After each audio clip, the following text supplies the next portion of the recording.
Hello aspirants, welcome to agri horti learnings. आज हम लोग नेमराज सुंडा का चैप्टर 9 और 15 पढ़ेंगे। ये दोनों चैप्टर्स काफी छोटे थे और बहुत इंपॉर्टेंट था पढ़ाई के लिए, तो मैंने सोचा पहले यहीं से शुरू करते हैं। तो चलिए स्टार्ट करते हैं।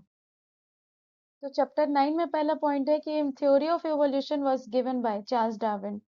फिर है photo respiration is energy spending process. इसमें एनर्जी खर्च हो रही है पर एटीपी फॉर्मेशन नहीं होता है, आगे हम चैप्टर में पढ़ेंगे। उसके बाद है mass flow is affected by, ये ट्रांसपिरेशन से अफेक्ट होता है। मास फ्लो यानी न्यूट्रिएंट्स का जो फ्लो होता है प्लांट के अंदर रूट के थ्रू, तो वो कई सारे प्रोसेसेस के थ्रू होता है। मास फ्लो उनमें से एक है और वो प्रोसेस अफेक्ट होता है ट्रांसपिरेशन की वजह से। उसके बाद है conversion of fat to sugar into occurs in glycolysis. ये एक तरह का सेल ऑर्गेनेल है जो फंगस के अंदर पाया जाता है। वो क्या करता है, फैट को कंज्यूम करके शुगर में कन्वर्ट करता है और एनर्जी ले लेता है। उसके बाद है photo respiration occurs in chloroplast. जो अभी हमने फोटो रेस्पिरेशन की बात की कि वो एनर्जी स्पेंडिंग प्रोसेस है, वो होती कहाँ पे है, क्लोरोप्लास्ट के अंदर। उसके बाद है अगला line, photosynthesis is an oxidation reduction process. ये रिडॉक्स रिएक्शन है, इसमें ऑक्सीडेशन और रिडक्शन दोनों हो रहा है। उसके बाद है फोटो सिस्टम टू, एब्सेंट है C4 प्लांट्स में। दो तरह के फोटो सिस्टम होते हैं, PS1 और PS2। एनसीईआरटी बायो जिन्होंने पढ़ा होगा उन्हें याद होगा कि फोटो सिस्टम 1 होता था, फिर फोटो सिस्टम 2 होता था, जिसको कंटिन्यू करने के लिए जेड टाइप का सिस्टम होता था। अच्छा, डिटेल में नहीं जाते हैं, बस ये याद रखिए फिलहाल के लिए, C4 प्लांट जो है उसके अंदर फोटो सिस्टम 2 होता है। उसके बाद conversion of fat into carbohydrate, अभी ग्लाइकोलिसिस के अंदर ये हो रहा था, तो उसी से मिलता जुलता ये नाम है ग्लाइकोजिलेट साइकिल, तो इसलिए ऐसे करके आप याद करिए कनेक्ट करके। उसके बाद है IAA इज प्रिकर्सर, उसका कौन सा है, IA इंडोल एसिटिक एसिड, ये एक्चुअली में ऑक्सिन है और ऑक्सिन का प्रिकर्सर कौन सा है, tryptophan. Father of plant physiology Stephen Hales. उसके बाद cobalt as a constituent of, कौन से विटामिन का ये कंस्टिट्यूएंट है, B12 का। Law of tolerance introduced by Shelford. उसके बाद है glycolysis occurs in the part of cell, किस पार्ट में ग्लाइकोलाइसिस होता है, साइटोप्लाज्म के अंदर। क्रीप साइकिल और ETC occurs in mitochondria. Electron transport chain, ये क्रीप साइकिल और इलेक्ट्रॉन ट्रांसपोर्ट चेन दोनों का दोनों माइटोकॉन्ड्रिया के अंदर हो रहा है, तभी तो एटीपी रिलीज होता है। उसके बाद है final product of glycolysis is pyruvate. उसके बाद है लाइट और heal reaction takes place in grana of chloroplast. ये क्लोरोप्लास्ट में दो चीजें होती हैं, स्ट्रोमा और ग्रेना। मैंने जब क्लोरोप्लास्ट सेल का पढ़ाया था तो उसमें बताया था ग्रेना जो पार्ट होता है उसमें लाइट रिएक्शन होता है, क्योंकि वो लाइट को हीट करता है, कंज्यूम करता है एक तरह से। और डार्क रिएक्शन में उसको कोई जरूरत नहीं है लाइट का, और वहां पे डार्क रिएक्शन होता है, उस जगह को स्ट्रोमा ऑफ क्लोरोप्लास्ट बोलते हैं। एक तरह से वो लिक्विड है क्लोरोप्लास्ट का। और ग्रेना वाले में थैलेकोइड्स होते हैं गत्ते के फॉर्म में। अब उसके बाद है most abundant protein in the world, पूरे प्लांट्स के वर्ल्ड में कौन सा प्रोटीन है जो सबसे ज्यादा है, रूबिस्को। क्योंकि ये C4 प्लांट्स में पाया जा रहा है और ये बहुत ज्यादा अच्छा प्रोटीन है जो कंबाइन करता है CO2 से, साइकिल में आप देखेंगे इसको। उसके बाद 1 molecule of glucose is produced 686 kilo calorie. एक एक मॉलिक्यूल जो है ग्लूकोज का इतनी सारी कैलोरीज प्रोड्यूस करता है। उसके बाद highest water use efficiency order, जो सबसे ज्यादा वाटर को यूज करता है, कैम प्लांट्स, उसके बाद C4 प्लांट्स, और सबसे कम C3 प्लांट्स को वाटर की जरूरत है और मतलब इफिशिएंट है। वाटर यूज इफिशिएंसी का मतलब क्या हुआ, वाटर अवेलेबल है पर उसको कंज्यूम करके उसको यूटिलाइज करना, ये है वाटर यूज इफिशिएंसी, और उसका यही ऑर्डर है। उसके बाद crunch type of leaf anatomy found in C4 plants. Crunch anatomy एक स्पेशल टाइप के लीफ का इंटरनल एनाटॉमिकल स्ट्रक्चर है जो कि खास करके C4 प्लांट्स में ही पाया जाता है। उसके बाद है Calvin cycle and Hatch Slack pathway occurs in, जो C4 साइकिल है ना उसका दूसरा नाम हैच एंड स्लेक पाथवे है, और केल्विन साइकिल, ये दोनों का दोनों क्लोरोप्लास्ट के अंदर होता है। तो कौन सा सिस्टम, कौन सा साइकिल, कौन सा प्रोसेस, कौन सा रिएक्शन कहाँ पे हो रहा है, ये आपको याद रखना है। अगर आपको फिजियोलॉजी पे कमांड करना है तो आपको ये चीजें याद रखनी पड़ेगी, कौन सा मॉलिक्यूल कितने कार्बन का है, कौन सा रिएक्शन कहाँ पे हो रहा है। ये सब अगर आप याद रखते हैं तो आपका फिजियोलॉजी अच्छा हो जाएगा। ग्लाइकोलाइसिस साइटोप्लाज्म में हो रहा है, क्रेब साइकिल ETC माइटोकॉन्ड्रिया में हो रहा है, केल्विन साइकिल हैच क्लोरोप्लास्ट में हो रहा है। उसके बाद है photosynthesis rate highest in C4 plants में सबसे ज्यादा फोटोसिंथेसिस होता है। Glucose is a type of sugar. कौन सा टाइप ऑफ शुगर है? ये मोनोसेकेराइड है। जिन्होंने सेकेराइड्स और बाकी मॉलिक्यूल्स पढ़े होंगे उन्हें पता होगा डाइसेकेराइड, पॉलीसेकेराइड, मोनोसेकेराइड कई टाइप्स के मॉलिक्यूल्स होते हैं, जिसमें ग्लूकोज में क्योंकि ये कंबाइंड नहीं है, सिंगल फॉर्म में पाया जा रहा है, इसलिए ये मोनोसेकेराइड है। Sugar which is sweetest among all sugar, fructose, ये फ्रूट्स में पाया जाता है। एग्जाम्पल ऑफ डाइसेकेराइड्स, मतलब कि दो मॉलिक्यूल्स के जुड़ के बनने से ये बनेगा। जैसे दो ग्लूकोज के जुड़ने पर क्या बनता है? सुक्रोज बनता है। मेरा कहने का मतलब है सुक्रोज जो है फ्रक्टोज प्लस ग्लूकोज इन दोनों के जुड़ने से बनता है, और ये दो मॉलिक्यूल से जुड़ के बना, इसलिए ये डाइसैकेराइड है। माल्टोज को देख लीजिए, माल्टोज दो ग्लूकोज के जुड़ने से बनता है, और लैक्टोज में ग्लूकोज प्लस गैलेक्टोज ये दोनों जुड़ने से बनता है। उसके बाद non reducing sugar. Non reducing sugar है सुक्रोज। रिड्यूसिंग और नॉन रिड्यूसिंग क्या होता है? वैसा शुगर जो कि रिडक्शन करवा देता है, वो नॉन रिड्यूसिंग शुगर होता है। और इसका एक एक्सपेरिमेंट डिटेल में केमिस्ट्री फिजिक्स में आप लोगों ने पता होगा, अगर नहीं पता है तो छोड़िए। फिलहाल याद रखिए नॉन रिड्यूसिंग शुगर सुक्रोज है। उसके बाद sugar found in germinating seeds. ऐसे सीड जो जर्मिनेट कर रहे हैं उसमें माल्टोज पाया जाता है। और लैक्टोज को मिल्क शुगर कहा जाता है। ये ग्लूकोज देखिए, अभी जस्ट मैंने बताया ग्लूकोज प्लस गैलेक्टोज। प्रोटीन जो है टर्म किन्होंने दिया था? मोल्डर 1840 में। और टर्म जो एंजाइम है उन्होंने कुटिन साहब ने दिया था। लॉक एंड की मॉडल, ये एंजाइम्स में आप लोगों ने देखा होगा लॉक एंड की मॉडल, ये फिशर साहब ने दिया था। टर्म विटामिन, विटामिन टर्म जो है फंक साहब ने दिया था। उसके बाद है बॉन्ड। ऐसा कौन सा बॉन्ड है जो दो अमीनो एसिड्स को आपस में जोड़ता है? Carboxyl bond. क्रांज एनाटॉमी किस ग्रुप ऑफ प्लांट में दिखा था? ये पहले भी डिस्कस हो चुका था, दोबारा लिखा हुआ है इस बुक में। उसके बाद C4 प्लांट में है। Who use the term florigen for a flowering stimulus hormone? ये M चलक्यान साहब ने फ्लोरिजेन के बारे में बताया कि जो फ्लावर को स्टिमुलस दे रहा है, फ्लावर खिलने में मदद कर रहा है। ठीक है। उसके बाद ऐसा मिनरल एलिमेंट जो स्टोमाटा के मूवमेंट के लिए जिम्मेदार है, पोटेशियम। अगर पोटेशियम नहीं होगा स्टोमाटा खुलेगा ही नहीं, ट्रांसपिरेशन नहीं होगा और फोटोसिंथेसिस भी नहीं होगा। तो पोटेशियम बहुत इंपॉर्टेंट है। उसके बाद है लाइट रिएक्शन ऑफ फोटोसिंथेसिस, अभी जस्ट मैंने बताया ग्रैना। ग्रैना उसी में थैलेकोइड्स, थैलेकोइड्स होते हैं गत्ते गत्ते स्टैक के फॉर्म में अरेंज्ड। और स्ट्रोमा जो है क्लोरोप्लास्ट के अंदर के लिक्विड को कहा जाता है। और स्ट्रोमा की वजह से डार्क रिएक्शन होता है। और जो लाइट रिएक्शन है वो ग्रेना, ग्रेना पार्ट में ही थैलेकोइड्स प्रेजेंट होते हैं। तो ये दोबारा लिखा हुआ है। उसके बाद है ब्रेकिंग ऑफ सीड डोरमेंसी। अगर मॉइस्ट सीड है, सीड डोरमेंट में चला गया है। और दो तरीका होता है सीड के डोरमेंसी को तोड़ने के लिए, एक है स्ट्रैटिफिकेशन, एक है स्कारिफिकेशन। जब हम सीड का कवर हार्ड होता है, उसको मैकेनिकल चीज चाहिए उसको तोड़ने के लिए और उसको क्या करने के लिए, जर्मिनेट करवाने के लिए, तो हम उसके ऊपर के लेयर को घिस देते हैं, या तो सैंड पेपर से या तो आ, उसको मतलब मैकेनिकली उसके ऊपर के कवर को हटा देते हैं, तो वो स्कारिफिकेशन हुआ। लेकिन अगर टेम्परेचर में चेंज लाकर हम उसको कुछ और, उसको डोरमेंसी को तोड़ने की कोशिश कर रहे हैं, तो वो स्ट्रेटिफिकेशन कहलाता है। तो यहाँ पे क्या बोल रहा है? मॉइस्ट सीड, स्ट्रैटिफिकेशन हो गया। उसके बाद है RNA synthesis takes place in ribosomes. ये भी सेल में मैंने बताया था। This is essential for factor of germination of seed. Seed के जर्मिनेशन के लिए ऑब्वियस बात है एयर वाटर मॉइस्चर सब इंपॉर्टेंट है। Soaking of water by dry substances due to hydrophilic, hydrophilic यहाँ पे हाइड्रोफिलिक वर्ड है। एक होता है हाइड्रोफोबिक, फोबिक मतलब होता है फोबिया यानी डर, जो पानी से डरता है यानी वाटर आने से वो दूर भागेगा। और ये है हाइड्रोफिलिक, फिल मतलब होता है लव, फिलिक यानी कि वाटर अट्रैक्टिंग कोलॉइड्स है। तो अगर हम सीड को वाटर के अंदर डुबा देते हैं तो वो क्या करता है? स्वेल कर जाता है। वो वाटर अपने अंदर इम्बाइब कर लेता है, और वही वही उसी प्रोसेस को इम्बाइबिशन बोलते हैं। इम्बाइबिशन क्या है? Soaking up water.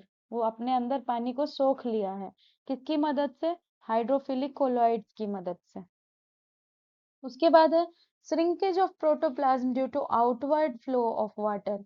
मींस एक प्लाज्मोलाइसिस एक ऐसा प्रोसेस है जो कि सेल का सिकुड़ जाने का एक पूरा प्रोसेस है जिसमें प्रोटोप्लाज्म क्या होता है, श्रिंक कर जाता है और ऊपर का सेल मेम्ब्रेन वहीं का वहीं रह जाता है। तो पानी क्या होता है ना, अगर हम हाइपरटोनिक सॉल्यूशन में डालें, सॉल्यूशन अभी हम लोग आगे पढ़ेंगे, फिलहाल के लिए आप इतना याद रखिए कि अगर हाइपरटोनिक सॉल्यूशन में अगर हम डालते हैं तो क्या होता है, श्रिंकेज हो जाता है प्रोटोप्लाज्म का, और ये जो श्रिंकेज वाला प्रोसेस है इसी को प्लाज्मोलाइसिस बोलते हैं। उसके बाद है the effect of global warming.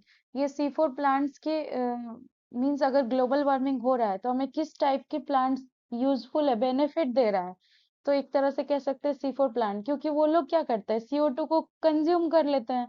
और ग्लोबल वार्मिंग में क्या हो रहा है, CO2 बहुत ज्यादा बढ़ गया है, इसी वजह से तो ग्लोबल वार्मिंग हो रहा है।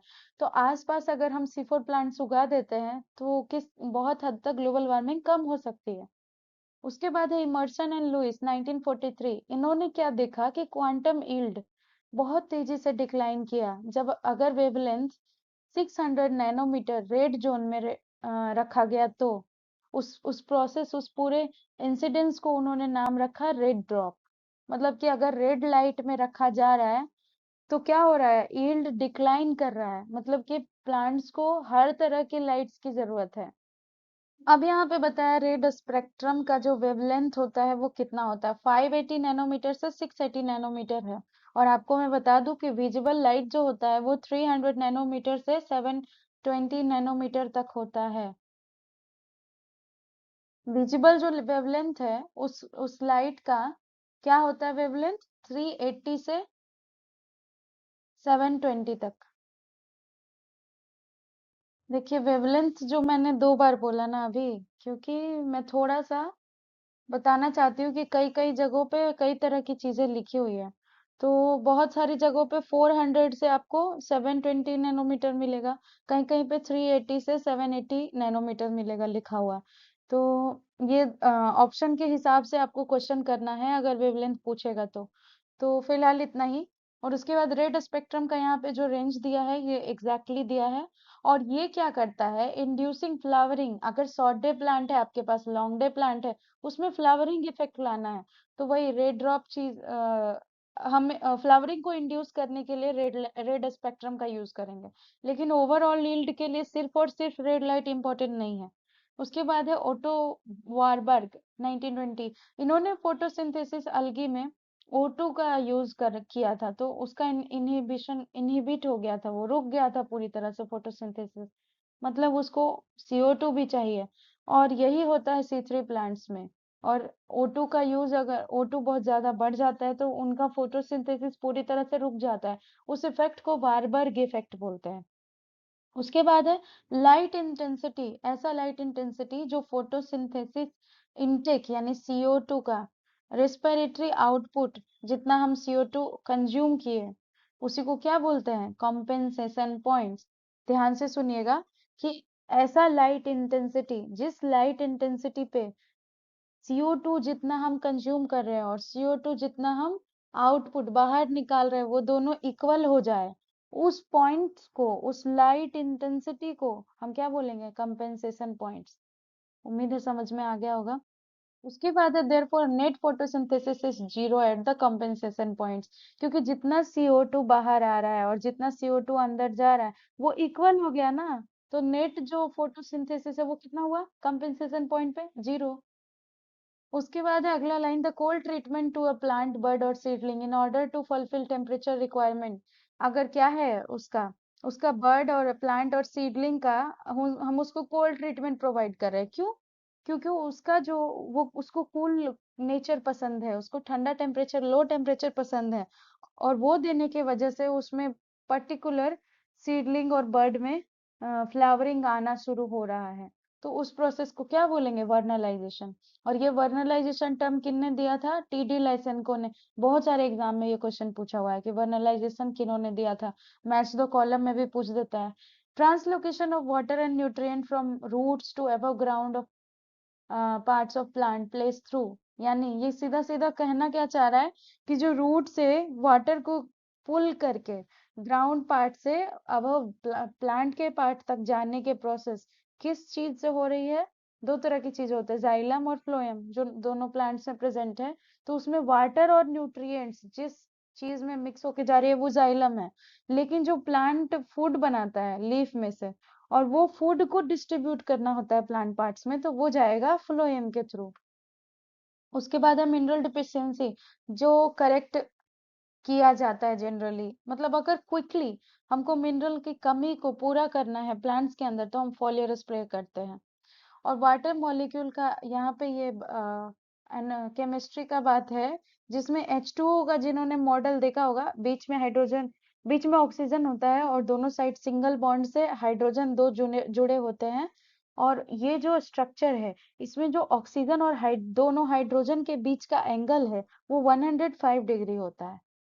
उसके बाद है the total amount of water present in soil. ये हॉलार्ड जी के द्वारा बताया गया था कि टोटल अमाउंट ऑफ वाटर जो है सॉइल में कितना प्रेजेंट है। उसके बाद है mass flow pressure flow theory. ये किन के द्वारा दिया गया था? मंच के द्वारा। मंच यहाँ पे टॉफी नहीं है, मंच साइंटिस्ट है जिन्होंने मास फ्लो और pressure flow theory movement of food का बताया था। मूवमेंट ऑफ फूड किससे होता है? अभी जस्ट मैंने बताया, फ्लोएम के थ्रू। यानी उन्होंने इसी पे फ्लोएम का बात किया मंच साहब ने। उसके बाद है most abundant chemical present in cell wall. सबसे ज्यादा जो सेल वॉल में प्रेजेंट है अबंडेंट में, लिग्निन। इसके वजह से सेल वॉल टर्जिड होता है, उसमें एक शेप होता है प्रॉपर, लिग्निन की वजह से। और इसको जब हम सॉइल में डाल दे तो इसको गलने में, डिकम्पोज होने में काफी टाइम लगता है। Accumulation of hormone during stress.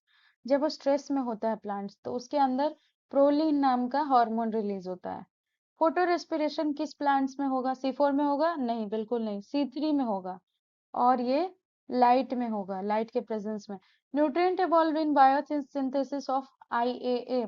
अभी पीछे मैंने बताया था कि IAA इंडोल एसिटिक एसिड एक ऑक्सीन है, और जिसका प्रिकर्सर है ट्रिप्टोफान।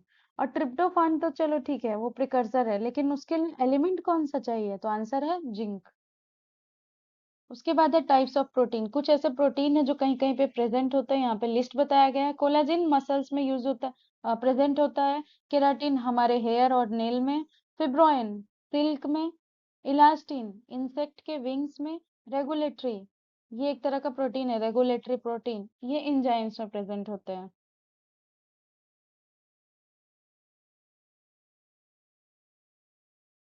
उसके बाद है यूनिट 1। अभी तक जो मैंने बताया वो ये सिर्फ और सिर्फ इंट्रोडक्शन ही था। अब हम पढ़ेंगे plant physiology. Plant physiology study है वाइटल और फंक्शनल एक्टिविटी ऑफ प्लांट्स का। इसमें पहला है पॉइंट डिफ्यूजन। डिफ्यूजन का मतलब क्या होता है? एक जगह से कई जगहों पर फैल जाना, डिफ्यूज कर जाना। और इसमें क्या जनरली किसकी बात की जा रही है? क्या फैल जाएगा? Molecules of gases, liquid, solid. इन तीनों में से कोई भी चीज अगर वो हायर कंसेंट्रेशन से लोअर की तरफ जा रही है, कब तक जाएगा? ये कब तक जाते रहेगा जब तक एक इक्विलिब्रियम ना आ जाए। यानी कि इधर का और इधर का बराबर ना हो जाए। अभी हाई है, इधर लो है, तो क्या हो रहा है? हायर से लोअर की तरफ जा रहा है। और ये हमेशा जाते रहेगा जब तक दोनों साइड बराबर ना हो जाए। और यही यही जो प्रोसेस है, ये जो अवेलेबल स्पेस में हो रहा है, इसको डिफ्यूजन बोलते हैं। इसका एक एग्जांपल दिया है कि हम एक कोने में अगरबत्ती जला रहे हैं, पूरे रूम में स्मेल फैल जाता है, ये डिफ्यूजन है। और कुछ एग्जांपल दिए, जैसे कि गैस में हम अगर लिक्विड मिला देते हैं तो उसको फोम बोलते हैं।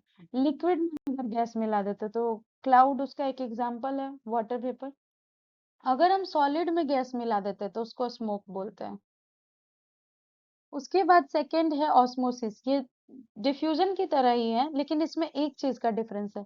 ये जो मेम्ब्रेन है ना, यहाँ पे लिखा हुआ सेमी परमिएबल मेम्ब्रेन। डिफ्यूजन कोई रोक टोक नहीं था, वो कहीं स्पेस में यहाँ से वहां जा सकता है, लेकिन ऑस्मोसिस के लिए रोक टोक है। जहां पे सेमी परमिएबल मेम्ब्रेन प्रेजेंट होगा, सिर्फ और सिर्फ वही होगा। अभी आजकल एक टर्म एक और है, सेलेक्टिव परमिएबल मेम्ब्रेन। तो कंफ्यूज नहीं होना है, दोनों लगभग सेम ही है। डिटेल उसका यही है कि कुछ गिने चुने चीजों को ही वो अपने मेम्ब्रेन से पास होने का परमिशन देगा, तो वो सेलेक्टिव परमिएबल है। पर सेमी परमिएबल में गिने चुने का होना जरूरी नहीं है। वो सिर्फ कहना चाह रहा है कि कुछ चीजों को वो जाने देगा, कुछ चीजों को नहीं जाने देगा। अकॉर्डिंग टू साइज जनरली हम बात करते हैं। और ये सेमी परमिएबल मेम्ब्रेन किसका नेचर है? सेल मेम्ब्रेन का। हमारा जो सेल मेम्ब्रेन है और जो प्लांट का सेल मेम्ब्रेन है, सभी लोगों का सेल मेम्ब्रेन एक सेमी परमिएबल नेचर का है, कुछ ही चीजों को वो अपने आसपास पास होने देता है। तो अगर उसके थ्रू डिफ्यूजन हो रहा है तो उस प्रोसेस को हम ऑस्मोसिस बोलेंगे। क्लियर है? उसके बाद है कि ये डिफ्यूजन ऑफ लिक्विड है लोअर कंसेंट्रेशन टू हायर। अगर हम लिक्विड की बात कर रहे हैं तो क्या बोलेंगे? Lower to higher. बहुत लोग कंफ्यूज हो जाते हैं इसमें कि लोअर टू हायर होगा कि हायर टू लोअर होगा। अभी पिछले पेज में अभी पिछले पेज में मैंने बताया ना कि हायर टू लोअर जाएगा हमेशा, पर यहाँ लोअर टू हायर लिखा है। अब हो गए कंफ्यूज। कंफ्यूज नहीं होना है, इसका एक सिंपल सा एक ही चीज आपको याद रखना होगा। अभी मैं एक छोटा सा सिंपल चीज बता रही हूँ। अगर सॉल्वेंट लिखा है, सॉल्वेंट, सॉल्वेंट यानी जनरली सॉल्वेंट के रूप में वाटर ही होता है सारे सॉल्यूशन में जनरली। कभी कभी इथेनॉल वगैरह भी है। लेकिन अगर सॉल्वेंट का बात किया जा रहा है यानी वाटर का, तो वो हमेशा लोअर से हायर जाएगा। लेकिन अगर सॉल्यूट का बात किया जा रहा है तो वो हमेशा हायर टू लोअर जाएगा। तो एक चीज आप याद रखिए, अगला जस्ट उसका उल्टा है। तो यहाँ पे बोल रहा है लिक्विड्स, यानी कि सॉल्वेंट का बात कर रहा है तो लोअर टू हायर जाएगा। ठीक है? और ऑस्मोसिस जनरली लिक्विड्स के लिए ही होता है। उसके बाद है सेल मेम्ब्रेन। सेल मेम्ब्रेन देखिए यहाँ पे बताया सेमी परमेबल मेम्ब्रेन है वो। और इसका एक एग्जांपल है किशमिश। अगर हम उसको पानी में रख देते हैं तो वो क्या करता है? फूल जाता है ना। तो अगर प्योर सॉल्वेंट है तो ऑस्मोटिक पोटेंशियल उसका 0 होगा। यानी प्योर वाटर, उसमें हम कुछ मिक्स नहीं किए हैं, उसका ऑस्मोटिक पोटेंशियल 0 है। अब है दो तरह का ऑस्मोसिस होता है, इंडोऑस्मोसिस और एक्सोऑस्मोसिस। इंडोऑस्मोसिस में क्या होता है? सेल स्वेल कर जाता है, फूल जाता है। और एक्सोऑस्मोसिस में श्रिंक कर जाता है। एक्सो का मतलब होता है बाहर निकलना और इंडो का मतलब अंदर आना। तो एक्सोऑस्मोसिस में क्या हो रहा है? क्या हो रहा है? पानी बाहर निकल रहा है तो क्या होगा? श्रिंक ही तो करेगा ना, सिकुड़ जाएगा। और लेकिन सॉल्वेंट की बात की जाए तो वो हायर मीडियम में आउटवर्ड मूवमेंट में जा रहा है। ठीक है?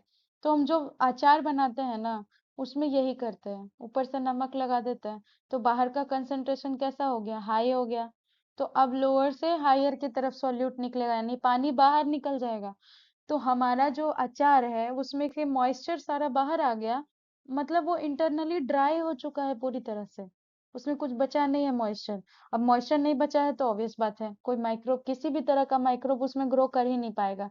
मतलब वो हमेशा के लिए प्रोटेक्टेड हो गया। ठीक है? और सेम इसका उल्टा है इंडोऑस्मोसिस। इंडोऑस्मोसिस में पानी अंदर घुस जाता है। तो जो किशमिश है पानी में सिंपली हम अगर रख देते तो वो स्वेल कर जाता है। अगले स्लाइड में मैंने फिगर दिखाया है यहाँ पे कि swollen regions वाटर में रखने पे ये फूल गया है और साल्ट सॉल्यूशन में रख दिया है तो क्या हो गया? वाटर अंदर लो कंसेंट्रेशन है, बाहर हाई कंसेंट्रेशन है, तो क्या होगा? सॉल्वेंट अंदर से बाहर आएगा तो सिकुड़ गया अंगूर। ठीक है? उसके बाद है प्लाज्मोलाइसिस। अभी पहले मैंने इंपॉर्टेंट पॉइंट्स में डिस्कस किया था। अब चलिए इसको डिटेल में पढ़ते हैं। एक तरह का हाइपरटोनिक सॉल्यूशन है। तो अभी जो मैंने साल्ट वाला एग्जांपल दिया ना कि पानी में साल्ट को घोल दिए, तो उसका टोन, उसका जो कंसेंट्रेशन है वो कैसा हो गया? हाइपर हो गया, बढ़ गया। मतलब ऐसा सॉल्यूशन जिसमें ज्यादा अमाउंट में सॉल्यूट प्रेजेंट हो उसको हाइपरटोनिक सॉल्यूशन बोल रहे हैं। उसमें अगर हम सेल को रख देते हैं तो उसका प्रोटोप्लाज्म श्रिंक कर जाता है।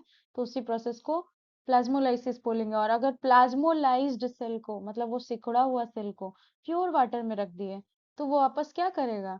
अंदर का कंसेंट्रेशन क्या है? हाई है, सॉल्यूट ज्यादा है ना, अंदर पानी तो निकल चुका है तो सॉल्यूट बढ़ गया। अब हम पानी में रख दिया और पानी का सॉल्यूट कंसेंट्रेशन कैसा है? 0। पानी में थोड़ी ना हम कुछ मिक्स किए हैं, प्योर वाटर की बात की जा रही है। तो क्या होगा? वहां से हायर, लोअर से हायर की तरफ फिर से जाना शुरू करेगा। तो बाहर का कंसेंट्रेशन लो है और सेल के अंदर का क्या है? हाई है, क्योंकि पानी निकल चुका है पहले। तो पानी अब अंदर घुसना शुरू होगा। यानी अगर हम प्लाज्मोलाइज्ड सेल को वापस हम पानी में रख देते हैं तो वो अपने ओरिजिनल शेप एंड साइज को रीगेन कर लेगा, इंडोस्मोसिस हो जाएगा वहां पे। और इसको डी प्लाज्मोलाइसिस कहेंगे। प्लाज्मोलाइसिस का उल्टा डी प्लाज्मोलाइसिस। और ये होता है, इसका एग्जांपल दिया एक्सेसिव यूज ऑफ फर्टिलाइजर। अगर हम बहुत ज्यादा फर्टिलाइजर यूज कर देते हैं सॉइल के अंदर तो वो क्या करेगा? प्लांट को मार देगा, प्लाज्मोलाइसिस करवा देगा सारा का सारा। तो ये हिसाब से देना चाहिए। अब है डिफ्यूजन प्रेशर डिफिसिट, जिसको डीपीडी बोलते हैं, इसको सक्शन प्रेशर भी बोलते हैं। ये इसका फॉर्मूला होता है फोर्स पर यूनिट एरिया। यानी कि एक यूनिट एरिया में कितना फोर्स लग रहा है पानी को निकलने और बाहर जाने में, ये सेल के लिए, तो उसी को diffusion pressure deficit suction pressure बोलते हैं। और इसको कैलकुलेट करने का सिंपल है। अभी जो हमने ऑस्मोसिस प्रेशर पढ़ा और टर्गर प्रेशर पढ़ा, उन दोनों को माइनस कर देंगे। टर्गर प्रेशर क्या है? जब सेल में पूरी तरह से पानी भर चुका है, तो अंदर का पानी सेल पे जोर लगाएगा ना। अगर एक रूम में 10 आदमी को बंद कर दिए तो वो दीवार की तरफ धक्का मारेगा, ठीक वैसा ही वाला प्रेशर, वो टर्गर प्रेशर है। लेकिन अगर रूम बिल्कुल खाली है, इसमें अंदर कोई है ही नहीं, तो दीवार ही लगेगा जैसे काटने को दौड़ रहा है। मतलब एक एग्जाम्पल दे रहे हैं। तो वो क्या हो गया, बिल्कुल वो टर्गर नहीं है अभी। लेकिन उसमें ऑस्मोसिस पॉसिबल है, अंदर कोई आदमी आ सकता है, अभी रूम खाली है, तो वो एक तरह से कह सकते हैं वो ऑस्मोटिक प्रेशर है। और टर्गर प्रेशर क्या हो गया, पूरी तरह से अंदर से भरा हुआ है और वो जोर जो लग रहा है सेल की तरफ से वाल पर। और वाल भी तो सेल पे एक प्रेशर लगाएगा, उसी को वाल प्रेशर बोलते हैं। ये लगभग इक्वल ही है, जितने जोर से हम, न्यूटन लॉ सबको पता होगा, जितने जोर से हम धक्का दे रहे हैं दीवार भी हमको उतना ही जोर से धक्का दे रहा है। तो ये टीपी और डब्ल्यूपी सेम है। अगर हम ओपी में से टीपी या डब्ल्यूपी किसी एक को घटा देते हैं तो हमको डीपीडी मिल जाएगा। उसके बाद है water into the cell, swelling हो रहा है। ये वही सेम चीज बताया, टर्गर प्रेशर का डेफिनेशन अभी जस्ट मैं बता चुकी हूँ। और इनवर्ड वाल प्रेशर क्या है? सेल वॉल का जो अंदर की तरफ जो प्रेशर पड़ रहा है, मतलब वाल का, ठीक है, वो सेल वॉल प्रेशर हो गया। और पोटेंशियल, वाटर पोटेंशियल, जब वाटर की बात करते हैं उसमें कितना पोटेंशियल है ऑस्मोसिस हो जाने का, वो हमेशा निगेटिव होता है और उसका मैक्सिमम वैल्यू 0 होगा। क्योंकि निगेटिव में जब इंक्रीज करना शुरू करते हैं तो मैक्सिमम वैल्यू 0 आती है, उसके बाद तो वैल्यू पॉजिटिव होना शुरू हो जाएगा ना। नंबर स्केल आपने पढ़ा होगा, माइनस में दिया रहता है नंबर, -15, -14, -13, ऐसे करके -10, 9, 8, 7, 6, -1, -1 के बाद 0 आता है, तो 0 हाईएस्ट वैल्यू हुआ ना। और 0 के बाद तो 1 2 3 +1 +2 +3 ये सब स्टार्ट हो जाएगा। तो इसीलिए वाटर पोटेंशियल को जब हम मेजर करते हैं तो वो निगेटिव में आता है और उसका मैक्सिमम वैल्यू 0 होगा। वो पॉजिटिव तो हो ही नहीं सकता, तो मैक्सिमम वैल्यू 0 ही रह जाएगा। यहाँ पे एक फिगर मैंने दिखाया प्लाज्मोलाइसिस। ये देखिए सेल सिकुड़ गया है ना अंदर, और ये जो अपने लाइन पे बिल्कुल अडिग खड़ा है वो सेल वॉल है। सेल वॉल पे कोई असर नहीं होता है, लेकिन सेल मेम्ब्रेन पे होता है। वो सिकुड़ के अंदर देखिए, अंडे की तरह सिकुड़ के अंदर चला गया है, प्लाज्मोलाइज्ड प्लांट सेल है वो। उसके बाद है सॉल्यूशन, आ गया सॉल्यूशन। तीन तरह के सॉल्यूशन होते हैं, हाइपो, हाइपर और आइसो। टोन का मतलब सॉल्यूशन आप याद रख लीजिए, हाइपो का मतलब हुआ कम, हाइपर का मतलब हुआ ज्यादा, और आइसो का मतलब हो गया सेम। अगर कंसंट्रेशन कम है तो हाइपोटोनिक, अगर कंसंट्रेशन ज्यादा है तो हाइपरटोनिक। और अगर कंसंट्रेशन सेम है, लगभग बराबर ही है, कुछ अंदर बाहर पानी को वो होने नहीं देगा, क्योंकि जो आप, मतलब बेसिकली पानी में अगर हम पानी मिला रहे हैं, या अंदर का जो कंसंट्रेशन है, सेल भी हमारा वैसा ही है, उसको रख दिए, तो ना अंदर आएगा पानी ना बाहर जाएगा। और इसको ऐसे भी समझ सकते हैं, जितना अंदर आया पानी उतना ही बाहर भी चला गया, तो ओवरऑल 0 हो गया। तो आइसोटोनिक इस तरह के सॉल्यूशन होते हैं। इसका एग्जांपल है आई ड्रॉप्स। आई में अगर कोई हाइपोटोनिक डाल देगा तो आंख का पानी बाहर आ जाएगा, आंख खराब हो जाएगा। हाइपरटोनिक में भी वही है, लेकिन आई ड्रॉप्स जो जनरली बनाए जाते हैं वो आइसोटोनिक बनाया जाता है, कि अगर आंख से पानी बाहर निकाले भी तो उतना वो वापस भी दे दे, मतलब मैनेज कर दे, ओवरऑल 0 रहे। अब है इम्बाइबिशन। इम्बाइबिशन में एडजॉर्प्शन ऑफ वाटर होता है, अंदर नहीं जा रहा है सेल के, बाहर वो आके चिपक गया, हाइड्रोफिलिक, वो पानी से आके बाहर उसके चिपक गया है। वो एक तरह से पानी को अपने ऊपर लटका लिया है, चिपका लिया है उसके कवर में, ठीक है। तो उसको इम्बाइबिशन बोलेंगे। एडजॉर्प्शन आया है, एब्जॉर्प्शन नहीं आया, ये वर्ड याद रखना है। एब्जॉर्प्शन होगा तो वो कुछ और हो जाएगा। तो एडजॉर्प्शन हो रहा है ड्राई वुड्स में, इम्बाइबिशन, ठीक है। उसके बाद है वाटर। तो अभी पहले यूनिट में हमने 6 चीजें पढ़ा, क्या क्या पढ़ा हमने? सॉल्यूशंस पढ़ा, ऑस्मोसिस, डिफ्यूजन और बाकी चीजें। अब पढ़ेंगे वाटर रिलेशंस, मतलब अब वाटर को अब्सॉर्ब कैसे कर रहा है प्लांट आखिर। तो इसमें लिखा हुआ है कि वाटर जो टेक्स प्लेस हो रहा है वो रूट्स के द्वारा हो रहा है, रूट हेयर्स के द्वारा। लेकिन जीरोफाइट्स में रूट हेयर बहुत ज्यादा डेवलप होते हैं, क्योंकि वहां पानी, जीरोफाइट्स कैसे प्लांट्स होते हैं, जो जहाँ पे पानी का बिल्कुल कमी है, एरिड रीजन है, वहां पे जो प्लांट ग्रो कर रहे हैं ना बेचारे बिना पानी के, उनको जीरोफाइट्स कहा जाता है। उन लोगों में रूट हेयर बहुत ज्यादा अच्छे से ग्रो होगा, क्योंकि उनको पानी चाहिए। ज्यादा से ज्यादा चाहिए, तो वो एब्जॉर्ब करने की कोशिश करने के चक्कर में उनका हेयर बहुत ज्यादा डेवलप होता है। पर हाइड्रोफाइट ऑलरेडी, यानी जो पानी में पेड़ है, वो तो ऑलरेडी पानी में, उसको हेयर्स का कोई जरूरत नहीं है। नॉर्मली उसके रूट से भी एब्जॉर्प्शन हो जाएगा, तो वो एब्सेंट होते हैं हाइड्रोफाइट्स में। उसके बाद ये कितने तरह के एब्जॉर्प्शन होते हैं? बेसिकली दो तरह के होते हैं, एक एक्टिव, एक पैसिव। एक्टिव वो होता है जिसमें हमको एनर्जी लगाना पड़ेगा, एटीपी देना पड़ेगा, तब जाके रूट पानी एब्जॉर्ब कर पाएगा। और इससे, एक्टिव एब्जॉर्प्शन से बहुत कम ही पानी जनरली प्लांट्स अपना कंज्यूम करते हैं, क्योंकि उनको बहुत एनर्जी बर्बाद हो जाएगा उनका पानी को एब्जॉर्ब करने में। ये मैंने दिखाया है सॉल्यूशन का 3। आप इसको समझने के लिए आप चाहे तो पॉज़ करके वीडियो देख सकते हैं।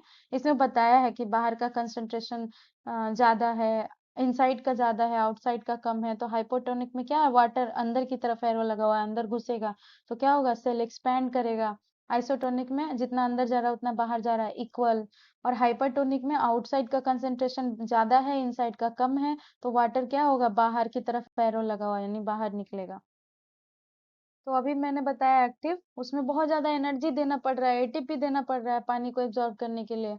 अब पैसिव एब्जॉर्प्शन में क्या होगा, एनर्जी का कोई जरूरत नहीं, ऐसे ही पानी अंदर बाहर हो जाएगा। और generally maximum percentage of water इसी से प्लांट एब्जॉर्ब करती है, पैसिव एब्जॉर्प्शन से।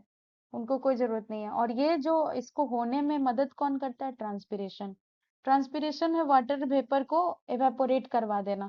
और इवेपोरेट होता है तो वो पानी को खींच के ऊपर की तरफ लाता है, तो रूट से और ज्यादा पानी अंदर जाता है। ट्रांसपिरेशन पुल थ्योरी, लेकिन इसको बाद में रिजेक्ट कर दिया गया था, जिन्होंने पढ़ा होगा उनको पता होगा। फिर सेल सैप। सेल सैप का एसेंट क्या है, यानी जो पानी रूट से स्टेम की तरफ अब ऊपर की तरफ चढ़ते जा रहा है, एसेंट मतलब होता है चढ़ना, और सैप का मतलब पानी पानी एक तरह से जो प्लांट्स के अंदर मौजूद है। तो सैप का ऊपर चढ़ना वही है एसेंट ऑफ सैप। और इसके बहुत सारी थ्योरीज दी गई हैं। पहला थ्योरी है वाइटल थ्योरी। इसमें और दो थ्योरी है, वाइटल थ्योरी में दो टाइप्स का है। एक है रिले और क्लैम्बरिंग पंप थ्योरी, जिन्होंने गोल्ड लेविस्की 1884 में दिया गया था, और पल्सेशन थ्योरी जो जेसी बोस सर ने 1920 में दिया था। दूसरा root theory, root pressure theory. ये स्टीफन हिल्स, फादर ऑफ जो प्लांट फिजियोलॉजी है ना, उनके द्वारा दिया गया था 1727 में। इसका मीनिंग था कि हाइड्रोस्टेटिक प्रेशर, यानी कि वाटर के वजह से जो प्रेशर लग रहा है, उसके वजह से क्या हो रहा है, वाटर जाके रूट्स में जमा हो जा रहा है, और फिर एक रूट को भी प्रेशर दे रहा है। पानी अंदर गया तो वो धक्का दिया ना अपने आगे वाले पानी को, तो क्या हो गया, पानी चढ़ना शुरू हो गया। और इसको हम लोग मेजर करते हैं रूट प्रेशर को किससे, मैनोमीटर से। उसके बाद कुछ फिजिकल थ्योरीज दी गई है, जैसे एक वाइटल थ्योरी था पल्सेशन और रिले कंबशन का, क्लम्बम वाले में क्या था, क्लैम्बरिंग, क्लैम्बरिंग, रिले क्लैम्बरिंग और पल्सेशन थ्योरी, ये दोनों वाइटल थ्योरीज थी। और सेकंड वाला क्या था, सेकंड वाला था आपका रूट प्रेशर थ्योरी, ठीक है, जो स्टेफन हिल्स ने दिया था। और थर्ड है फिजिकल थ्योरीज। फिजिकल थ्योरीज में पहला है कैपिलैरिटी थ्योरी, और दूसरा है इम्बाइबिशनल थ्योरी, और तीसरा है cohesion adhesion theory. Cohesion adhesion, अच्छा पहले कैपिलरिटी बता देते हैं, तीसरे पे चलेगा। कैपिलरिटी थ्योरी बोहेम, ये साइंटिस्ट का नाम है, 1809 में दिया था उन्होंने। उन्होंने कहा कि वाटर राइज करता है, अगर नैरो ट्यूब्स, अगर पतला पतला ट्यूब्स हो तो पानी अपने आप ऊपर चढ़ेगा, अगर मोटा ट्यूब होगा तो नहीं चढ़ पाएगा। तो जाइलम और फ्लोएम, जाइलम क्या है, पतला पतला ट्यूब्स है, तो सरफेस टेंशन, इसके आसपास का जो प्रेशर लग रहा है उसकी वजह से पानी ऊपर चढ़ रहा है, उन्होंने ये कहा, उसको कैपिलरिटी थ्योरी बोला गया। दूसरी विश्नल थ्योरी है सैक्स, ये साइंटिस्ट का नाम है, 1878 में इन्होंने दिया। कहा कि नहीं, जो सेल वॉल है, जाइलम का, जाइलम में भी तो सेल होगा ना, उसके सेल वॉल्स जो हैं वो क्या कर रहे हैं, इम्बाइब कर ले रहे हैं पानी, अपने अंदर पानी ले एब्जॉर्ब कर ले रहे हैं, उसकी वजह से वो फूल जा रहे हैं, और फूल जा रहे हैं तो पानी और ऊपर चढ़ रहा है। एक तरह से वो मूव कर रहे हैं तो उनके साथ साथ पानी भी ऊपर मूव कर रहा है। तो ये इम्बाइबिशनल थ्योरी सैक्स ने दिया। और फिर थर्ड में आया कोहेशन एडिशन, जिसको ट्रांसपिरेशनल पुल थ्योरी का था, अभी जस्ट मैंने बताया ना। कोहेशन का मतलब होता है जो सेम मॉलिक्यूल्स के अंदर एक वाटर दूसरे वाटर को अपनी तरफ खींचेगा, चिपक जाएगा उससे जाके, ये कोहेशन है। पर एडेशन क्या है, जो वाटर जाइलम के सेल वॉल से चिपक जाएगा जाके, ये एडिशन है। तो ये कोहेशन एडिशन थ्योरी, मतलब एक वाटर दूसरे वाटर को पुल कर रहा है, और जाइलम जो है एडहेशन वाले प्रोसेस से वाटर को पुल कर रहा है, तो सब एक दूसरे को पुल करते हुए ऊपर लेके जा रहे हैं। और ट्रांसपिरेशन कहाँ होती है? लीव्स में। तो पेड़ है, उसका जो पत्ता है सबसे ऊपर में, उसमें से पानी उड़ रहा है। तो पानी जो उड़ रहा है अपने साथ साथ उसका पूंछ पकड़ा हुआ होगा अगला पानी कोहेशन की वजह से, तो वो ऊपर उड़ गया, तो वो और आगे खींचा गया। हम आगे भागेंगे तो मेरे पीछे जो हमको पकड़ा है वो भी खींचा जाएगा कि नहीं? तो वैसे ही ट्रांसपिरेशन हो रहा था, तो पानी को खींच के ऊपर ले जा रहा है, तो बाकी पीछे का पानी और ऊपर खिंचा रहा है, तो जो सबसे रूट में जो पानी है वो और ऊपर चढ़ गया, तो जो सॉइल में पानी है वो खिंचा के रूट में आ गया। तो इस तरह से पानी खिंचा रहा है और ऊपर ट्रांसपिरेशन में पानी इवेपोरेट हो रहा है। तो इस तरह से जो ये थ्योरी है, ये थ्योरी दिया गया था डिक्सन और जॉली साहब के द्वारा 1894 में। इसी को ट्रांसपिरेशन पुल थ्योरी कहा गया था, और ये मोस्ट एक्सेप्टेड थ्योरी था। बाद में कुछ सालों बाद इसको मतलब इस पे बहुत सारे मीन्स होता है ना, कोई थ्योरी दिया जाता है तो उस पे सब अपना अपना पक्ष रखते हैं, तो कुछ विवादित हो गया था ये। लेकिन फिलहाल के लिए अभी आपको यही याद रखना है कि सबसे एक्सेप्टेड थ्योरी है। Loss of water. अब प्लांट्स में लॉस कितने तरह से हो रहा है वाटर का? पहला तो ट्रांसपिरेशन, अभी जस्ट मैंने जो बताया। प्लांट के लिविंग, लिविंग जो जिंदा है जिसमें स्टोमाटा वगैरह मूवमेंट हो रहा है, उसमें एरियल पार्ट्स में जो वाटर जो है वेपर के फॉर्म में उड़ जा रहा है, उसको ट्रांसपिरेशन बोलते हैं। ये नेसेसरी इविल है। नेसेसरी यानी बहुत जरूरी है, लेकिन इविल, ये बुराई कर रहा है ना, आपका पानी का सब बर्बाद कर दे रहा है। आप 10 लीटर खींच के रखे थे, 9 लीटर ये उड़ा दिया। 1 लीटर बचा आपको, उसमें मिला जुला के फोटोसिंथेसिस करिए। तो ये इविल है, लेकिन बहुत जरूरी है। ये नहीं होगा तो रूट कैसे पानी लेगा जो सॉइल में से? अभी बताया ना कि ट्रांसपिरेशन से ही पानी क्या हो रहा है, एब्जॉर्ब हो रहा है रूट के अंदर से। और ये कूल डाउन करता है। ट्रांसपिरेशन होने के बाद ना लीफ सरफेस, जैसे ये ठीक वैसा है जैसे हम लोगों को पसीना आने के बाद क्या होता है, बॉडी कूल डाउन हो जाता है थर्मोडायनेमिक्स के वजह से। ठीक वैसा ही है ये। ट्रांसपिरेशन होने के बाद ना लीफ सरफेस ठंडा हो जाता है। फिर है nearly 99% of water absorb by plant in lost in transpiration. अभी जस्ट मैंने बताया ना, 10 लीटर जो वाटर है वो आप एब्जॉर्ब किए सॉइल में से, और 9 लीटर उड़ा देंगे ये भाई साहब ट्रांसपिरेशन भाई साहब, और 1 लीटर में आप फोटोसिंथेसिस करिए। तो इट इज वाइटल अनअवॉइडेबल, इसको रोका नहीं जा सकता, ये होते रहता है, कंटिन्यूअस है, और वाइटल जरूरी भी है। और ये स्टोमेटिक एक्टिविटी से रेगुलेट होता है। स्टोमाटा खुलेगा तो वाटर इवेपोरेट होगा, ट्रांसपिरेशन होगा, नहीं तो नहीं हो पाएगा। और प्रिंसिपल ऑर्गन इसका क्या है? लीफ है, लीफ में ही स्टोमाटा होता है। और कभी कभी लेंटिसेल्स से भी होता है। लेंटिसेल्स कहाँ प्रेजेंट होते हैं? स्टेम में। तो बहुत कम होता है, लेकिन यहाँ पे देखिए बताया क्यूटिकुलर, मतलब ट्रांसपिरेशन यहाँ पे लेंटिसन्स नहीं दिया है, लेकिन जनरली लीफ ही आप याद रखिए, छोड़िए कंफ्यूज मत होइए। ट्रांसपिरेशन जो है लीफ से हो रहा है, ठीक है? और लीफ में कौन सा? स्टोमाटा की वजह से। और स्टोमाटा खुलता है किस एलिमेंट की वजह से? पोटेशियम की वजह से। और फोलियर ट्रांसपिरेशन दो तरह का होता है, एक होता है स्टोमाटा से। 90% जो 80 से 90% ट्रांसपिरेशन स्टोमाटा से ही हो रहा है। और दूसरा है क्यूटिकल की वजह से। क्यूटिकल होता है 20% जो अप्रोक्स जो ट्रांसपिरेशन है वो क्यूटिकल से हो रहा है। क्यूटिकल यानी skin, upper layer of leaf कह सकते हैं, एनाटॉमी में आपने पढ़ा होगा। फिर स्टोमाटा होता क्या है? स्टोमाटा एक तरह का स्पेशलाइज्ड इपिडर्मल सेल है, ऊपर का सेल, जो कि पूरे लीफ सरफेस में डिस्ट्रीब्यूटेड होता है सारे टेरेस्ट्रियल प्लांट्स में, और जिसके लोअर सरफेस में ज्यादा ये प्रेजेंट होता है। और 97% ऑफ ट्रांसपिरेशन इसकी वजह से ही होता है। 80 टू 90 ही याद रखिए, 97 यहाँ पे लिख दिया है तो कंफ्यूज नहीं होना है। वही अप्रोक्स कह रहा है ना, ये सब कुछ कभी कभी ज्यादा अमाउंट में स्टोमाटा सही हो जाता है इसलिए। each stomata has two kidney से गार्ड सेल।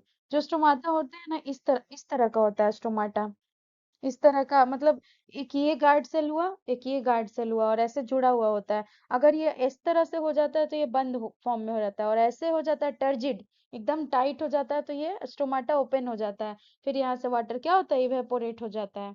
तो टर्जिड होगा तब ओपन होगा, और जब टर्जिड नहीं रहेगा, लूज हो जाएगा, तो बंद हो जाएगा स्टोमाटा। और ये जो गार्ड सेल है ना, ये जो गार्ड सेल मैंने दो ऐसे बताया, दो गार्ड सेल है इसमें, टू किडनी शेप में। वो गार्ड सेल जो होते हैं वो थिक होते हैं, इसका ऊपर का, इन अंदर का वाल, और ऊपर का वाल थीन होता है, पतला होता है। मैकेनिज्म, क्या मैकेनिज्म है इसका? मैकेनिज्म ये है कि ओपन और क्लोज, अभी बताया ना मैंने, टर्जिडिटी और फ्लेसिडिटी। मतलब अगर ओपन होना है तो टाइट होना पड़ेगा, इसको एकदम टाइट हो गया इस तरह से किडनी शेप में, तो ये ओपन हो जाएगा। और एकदम लूज हो जाएगा, फ्लैसिड हो जाएगा, तो क्या होगा, क्लोज हो जाएगा स्टोमाटा, अभी जस्ट मैंने बताया। और ये जो स्टोमाटल मूवमेंट है, ये किस प्रेशर से कंट्रोल हो रहा है, टर्गर प्रेशर से। और टर्गर प्रेशर जब गार्ड सेल का बढ़ जाता है तो स्टोमाटा ओपन हो जाता है, और जब टर्गर प्रेशर डिक्रीज करेगा तो स्टोमाटा क्लोज हो जाएगा। उसके बाद रेट ऑफ ट्रांसपिरेशन किस किस मीटर से हम कैलकुलेट करते हैं, फोटोमीटर से। उसके बाद आ गया गटेशन।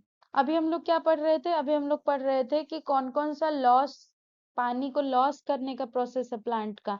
तो पहला प्रोसेस था ट्रांसपिरेशन, दूसरा प्रोसेस है गटेशन। ये बर्गर स्टीन नाम के साइंटिस्ट के द्वारा दिया गया है। इसमें क्या होता है, एक्सुडेशन। ये एक तरह से जैसे हम लोग एक्सक्रीटा निकालते हैं ना, उस तरह का हो गया, क्योंकि इसमें वाटर के साथ साथ साल्ट, मिनरल, ये सब भी होते हैं। और ये हाइड्राटोड्स के द्वारा होता है। हाइड्राटोड्स क्या होता है, जो लीफ का मार्जिन है ना, मार्जिन और टिप, उस पे प्रेजेंट होता है, ये छोटे छोटे पोर होते हैं हाइड्राटोड्स, उसमें से ये निकलता है। पर वाटर के साथ साथ इसमें मिनरल साल्ट्स भी मिक्स होते हैं। तो एक तरह से प्लांट का यूरिन कह सकते हैं, मतलब समझने के लिए मैं बोल रही हूँ। तो वो गटेशन, गटेशन कहलाएगा। तो हाइड्राटोड्स क्या है, present and tips of veins of leaves, अभी जस्ट मैंने बताया। और ये रूट प्रेशर की वजह से होता है। वो वाला कौन से प्रेशर से हो रहा था, ट्रांसपिरेशनल पुल, वो ट्रांसपिरेशन था। और ये जो गटेशन है, ये भी रूट प्रेशर से ही हो रहा है। रूट में जो प्रेशर क्रिएट हो रहा है उसके वजह से पानी क्या है, ऊपर इवेपोरेट हो रहा है। और ये जनरली रात में होता है। यहाँ पे मैंने बताया कि रात में हो रहा है तो, और दिन में जो स्टोमाटा है वो मूवमेंट कैसे कर रहा है। तो CO2 का कंसंट्रेशन डिक्रीज हो रहा है, ठीक है। जैसे ही डिक्रीज हुआ तो मैलिक एसिड बन गया गार्ड सेल में, यहाँ पे ये गार्ड सेल है, दो है ना किडनी शेप में, भी मैंने हाथ से बताया था। और ये मेलेट आयन, इसमें से H+ निकल जाता है, और H+ की जगह पे क्या चला जाएगा, K+। K+ क्या है, पोटेशियम, बताया ना मैंने, पोटेशियम बहुत इंपॉर्टेंट है। तो H+ यहाँ से निकल के भाग गया, और K+ अंदर गया। K+ के जाने की वजह से ये क्या हो गया, टर्जिड हो गया, एकदम टाइट हो गया। और टाइट हो गया तो इंडोस्मोसिस होना शुरू हुआ। सारा का सारा K+ अंदर जा रहा है तो इंडोस्मोसिस हो रहा है ना, सॉल्यूट अंदर जा रहा है। तो ये टर्जिड जैसे ही हुआ, ओपन हो गया। ये था ओपनिंग। और डे के टाइम में डार्क, यहाँ पे डार्क और लाइट क्या लिखा है, डार्क का मतलब लिखा है कि वो क्लोज हो जाएगा, और लाइट का मतलब ये ओपन होगा। तो लाइट में क्या होता है, इसको क्या होना पड़ेगा, सीधा होना पड़ेगा, उसके लिए फ्लैसिड होना पड़ेगा। यानी कि जितना पोटेशियम है सबको बाहर निकलना पड़ेगा। ये देखिए, बाहर के एरो में पोटेशियम दिखाया, अंदर के एरो में H+ दिखाया है। अब ये सारा ये प्रोसेस जब उल्टा होने लगेगा, और ये उल्टा कैसे होगा, CO2 बढ़ गया बहुत ज्यादा। अब बढ़ जाने की वजह से क्या हो गया ना, कि एक K+ को वो बाहर निकालेगा, और H को बुलाएगा अपने पास, H2CO3 बनाएगा जोड़ के, इसीलिए ऐसा हो रहा है।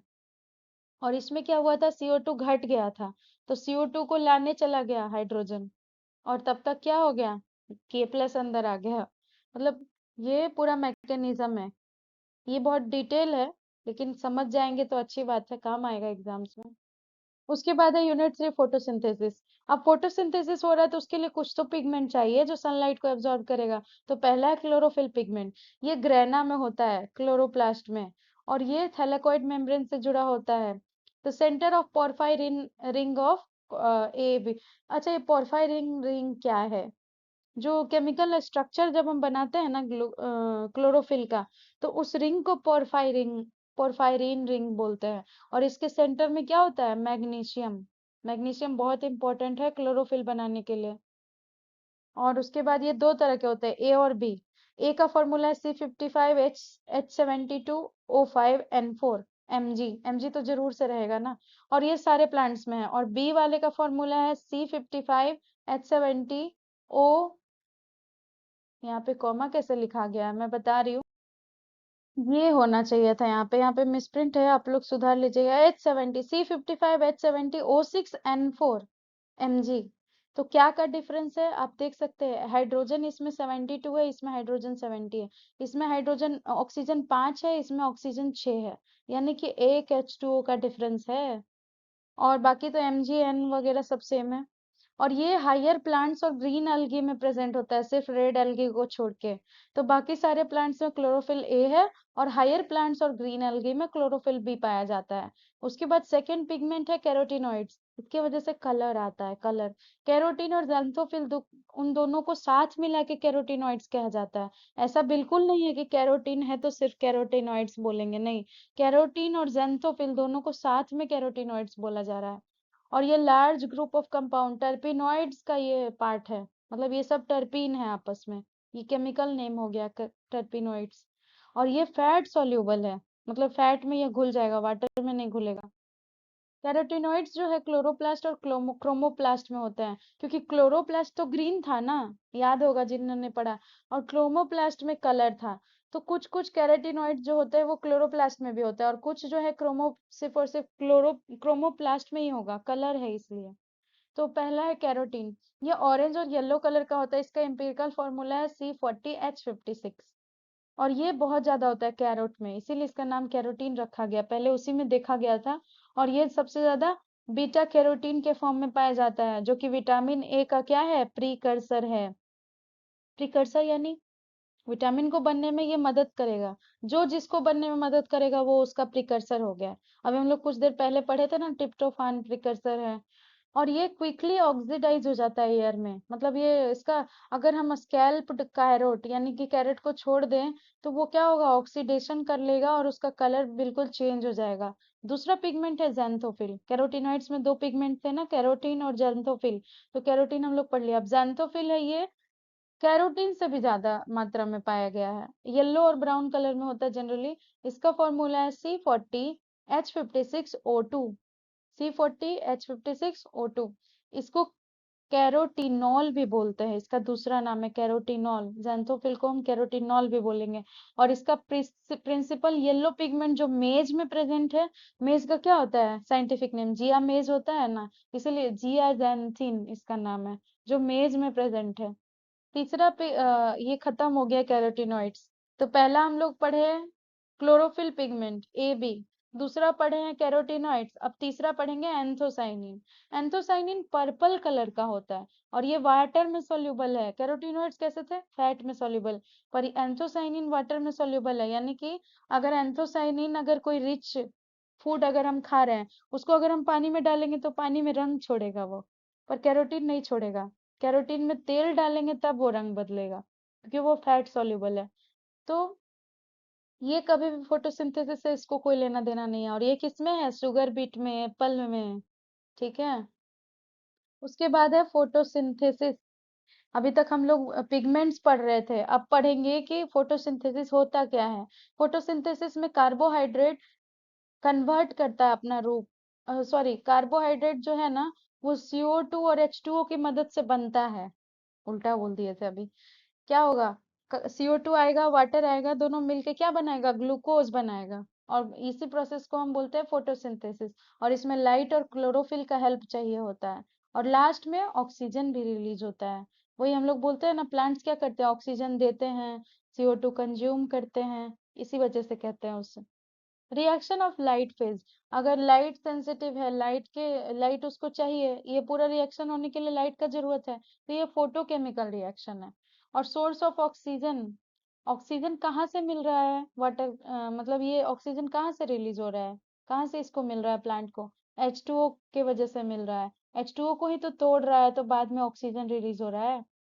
और ये लाइट एनर्जी को, जो धूप है उसको केमिकल एनर्जी में कन्वर्ट किया, एटीपी बनाता है लास्ट में, तो इसलिए इसको फोटो फॉस्फोराइलेशन बोलते हैं।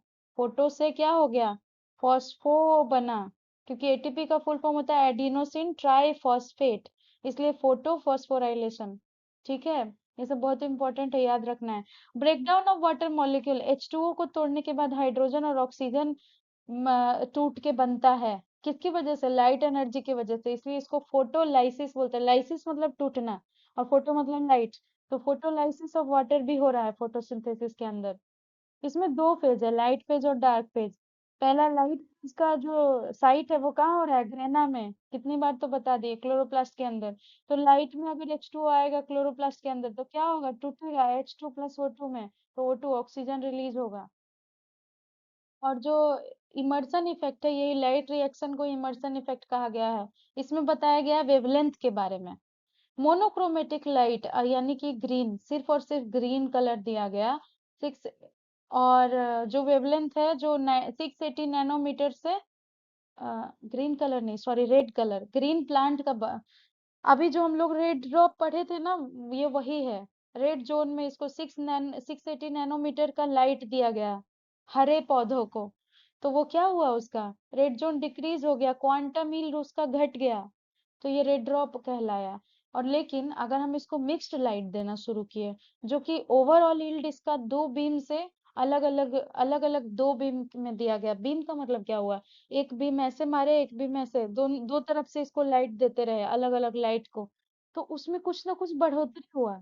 और क्योंकि मिक्स्ड लाइट उसको मिल रहा है, कभी रेड रेड ग्रीन और बाकी अलग अलग कलर हम दो बार ऐसे करके दिए, तो वो प्लांट में यील्ड बढ़ना शुरू हो गया। और ये जो इफेक्ट है, यही है इमर्सन इफेक्ट। और ये लाइट रिएक्शन में ही पढ़ना पड़ेगा ना, क्योंकि लाइट की बात की जा रही है। दूसरा है डार्क रिएक्शन। डार्क रिएक्शन में मतलब क्या, CO2 को फिक्स करना है। लाइट रिएक्शन में क्या हो रहा था, O2 रिलीज हो रहा था, वाटर टूट रहा था ना। और डार्क फेज में CO2 को फिक्स करना है। तो क्या होगा, ये टेम्परेचर सेंसिटिव होता है, इसको लाइट से कोई मतलब नहीं है। वो वाला क्या था, लाइट सेंसिटिव था, ये वाला टेम्परेचर सेंसिटिव है। मतलब अगर टेम्परेचर में बदलाव होगा तो डार्क रिएक्शन रुक जाएगा या बढ़ जाएगा। पर वो वाला था कि अगर लाइट को बढ़ा घटा रहे थे तो यील्ड और उसके रिएक्शन पे असर पड़ रहा था। ये प्योरली केमिकल रिएक्शन है, इसको ब्लैकमैन्स रिएक्शन भी बोलते हैं। ब्लैक मतलब डार्क। और ये FF ब्लैकमैन नाम के साइंटिस्ट ने दिया था, इसलिए इसका नाम ब्लैकमेल है। मैंने याद रखने के लिए ब्लैक मतलब डार्क बोला। उसके बाद अब स्टार्ट होता है साइकिल्स। मतलब कि अलग अलग पौधों में अलग अलग साइकिल हो रहा है। तो पहला है केल्विन साइकिल, जिसको C3 साइकिल बोलते हैं। ये जनरली जो जितने छोटे पौधे हैं, wheat, rice, barley, pulses, soybean, cotton, sunflower, ये सब में होता है। और ये सब C3 प्लांट्स कहलाते हैं। क्यों? क्योंकि इसका जो पहला प्रोडक्ट PGA बनता है, ठीक है, ये C3 कंपाउंड है, 3 कार्बन का प्रोटीन है। इसीलिए इसको हम क्या बोलेंगे, C3 प्लांट्स। उसके बाद है Blackman law of minimum, law of limiting factor, ये इसी में अप्लाई होता है C3 साइकिल में। इसमें क्या होता है, CO2 में लाइट, ADP, NADPH2 ऐड होता है और लास्टली क्या बना देता है, CH2O बनाता है। ठीक है, उसको रिड्यूस करवा दिया। और लाइट इंटेंसिटी हम जैसे जैसे बढ़ाएंगे, CO2 को कांस्टेंट अगर कर दें और लाइट बढ़ाते जा रहे हैं, बढ़ाते जा रहे हैं, इसको फोटोसिंथेसिस में कोई इफेक्ट नहीं पड़ेगा। इसको क्या से मतलब है, CO2 से मतलब है। CO2 एक लिमिटिंग फैक्टर है। अगर CO2 सबसे कम से कम होगा, तभी C3 हो पाएगा। अगर CO2 बढ़ना शुरू हो जाएगा तो C3 साइकिल नहीं हो पाएगा। तो अभी मैंने बताया था ना कि अभी ग्लोबल वार्मिंग आजकल के कंडीशन में C4 इजी होता है, क्योंकि वो उसको CO2 ज्यादा चाहिए और C3 को CO2 कम चाहिए। ठीक है। उसके बाद आ गया C4। ये शुगर केन में, sorghum, बाजरा और हायर प्लांट्स में ये होते हैं C4। इसको क्रांज एनाटॉमी होता है लीव्स में, यही है क्रांज एनाटॉमी, मैंने फोटो लगा दिया है। मेसोफिल होंगे, बंडल शीथ सेल्स होंगे, वेन होगा, लोअर एपिडर्मिस स्ट्रोमा होगा। ये इतने सारे जो स्ट्रक्चर प्रेजेंट अगर होंगे तो उसको क्रांज एनाटॉमी बोलेंगे। और ये सब नहीं प्रेजेंट होता है C3 वाले लीव्स में। अगर आप उसका एनाटॉमी देखेंगे तो उसमें बंडल शीथ सेल नहीं होता है, मेसोफिल सेल इस तरह से अरेंज नहीं होता है, वेन इस तरह से नहीं होता है। इसीलिए इस पर्टिकुलर स्ट्रक्चर को क्रांज एनाटॉमी बोलते हैं। और इसको C4 क्यों बोल रहे हैं, क्योंकि पहले जो सबसे पहले इसमें प्रोडक्ट बनेगा, फर्स्ट स्टेबल प्रोडक्ट, स्टेबल यानी अब उसको रिएक्शन करने का जरूरत नहीं है। तो स्टेबल प्रोडक्ट 4 कार्बन का बनेगा, इसलिए इसको C4 बोलेंगे। उसका नाम है ऑक्सिलो एसिटिक एसिड, जिसको मैलिक एसिड भी बोलते हैं। अच्छा, उसमें PGA मैंने बताया था, उसका नाम क्या है, 3 फॉस्फोग्लिसरिक एसिड। वही है 3 कार्बन का कंपाउंड, इसलिए वो C3 था। और ये जो ऑक्सिलो एसिटिक एसिड है, ये 4 कार्बन का है, और इसीलिए इसका नाम C4 है। उसके बाद है पेप कार्बोक्सिलेट। इसका ना, इसमें जो एंजाइम, जो ऐसा कह सकते हैं जिससे वो जाके CO2 जुड़ता है ना रिएक्शन करने के लिए, वो जो है उसका नाम है पेप कार्बोक्सिलेस। ठीक है, इसी से जाके जुड़ेगा CO2।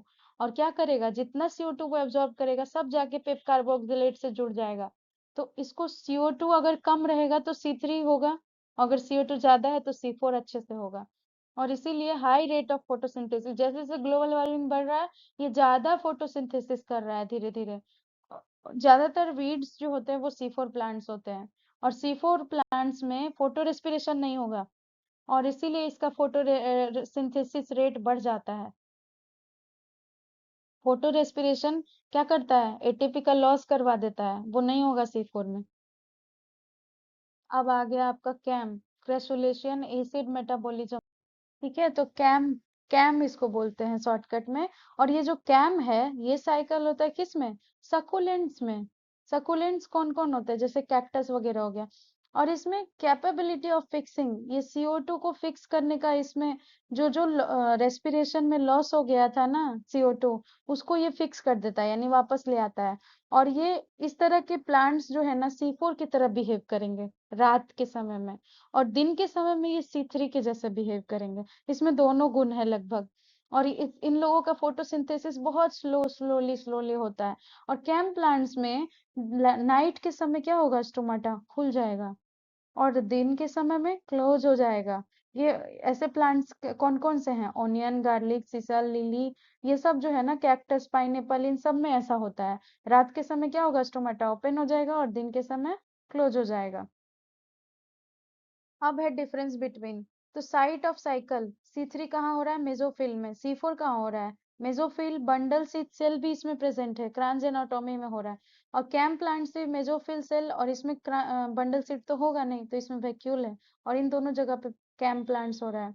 ये साइट है, site of the cell mesophyll, तीनों में मेसोफिल में ही हो रहा है। लेकिन लीफ स्ट्रक्चर कैसा है, इसमें कुछ डिफाइन नहीं है, बहुत मतलब क्रांज एनाटोमी नहीं होगा, और इसमें C4 में है, और कैम प्लांट्स में भी डिफाइन नहीं है। फर्स्ट स्टेबल कंपाउंड इसमें PGA है, 3 फॉस्फोग्लिसरिक एसिड मैंने बताया ना, और OAA ऑक्सिलो एसिटिक एसिड, जिसको मैलिक एसिड भी बोलते हैं, ये 4 कार्बन का है। और इसमें दोनों बनेगा, क्योंकि ये दिन के समय कुछ और बिहेव कर रहा है C4 के तरह, और रात में C3 के तरह।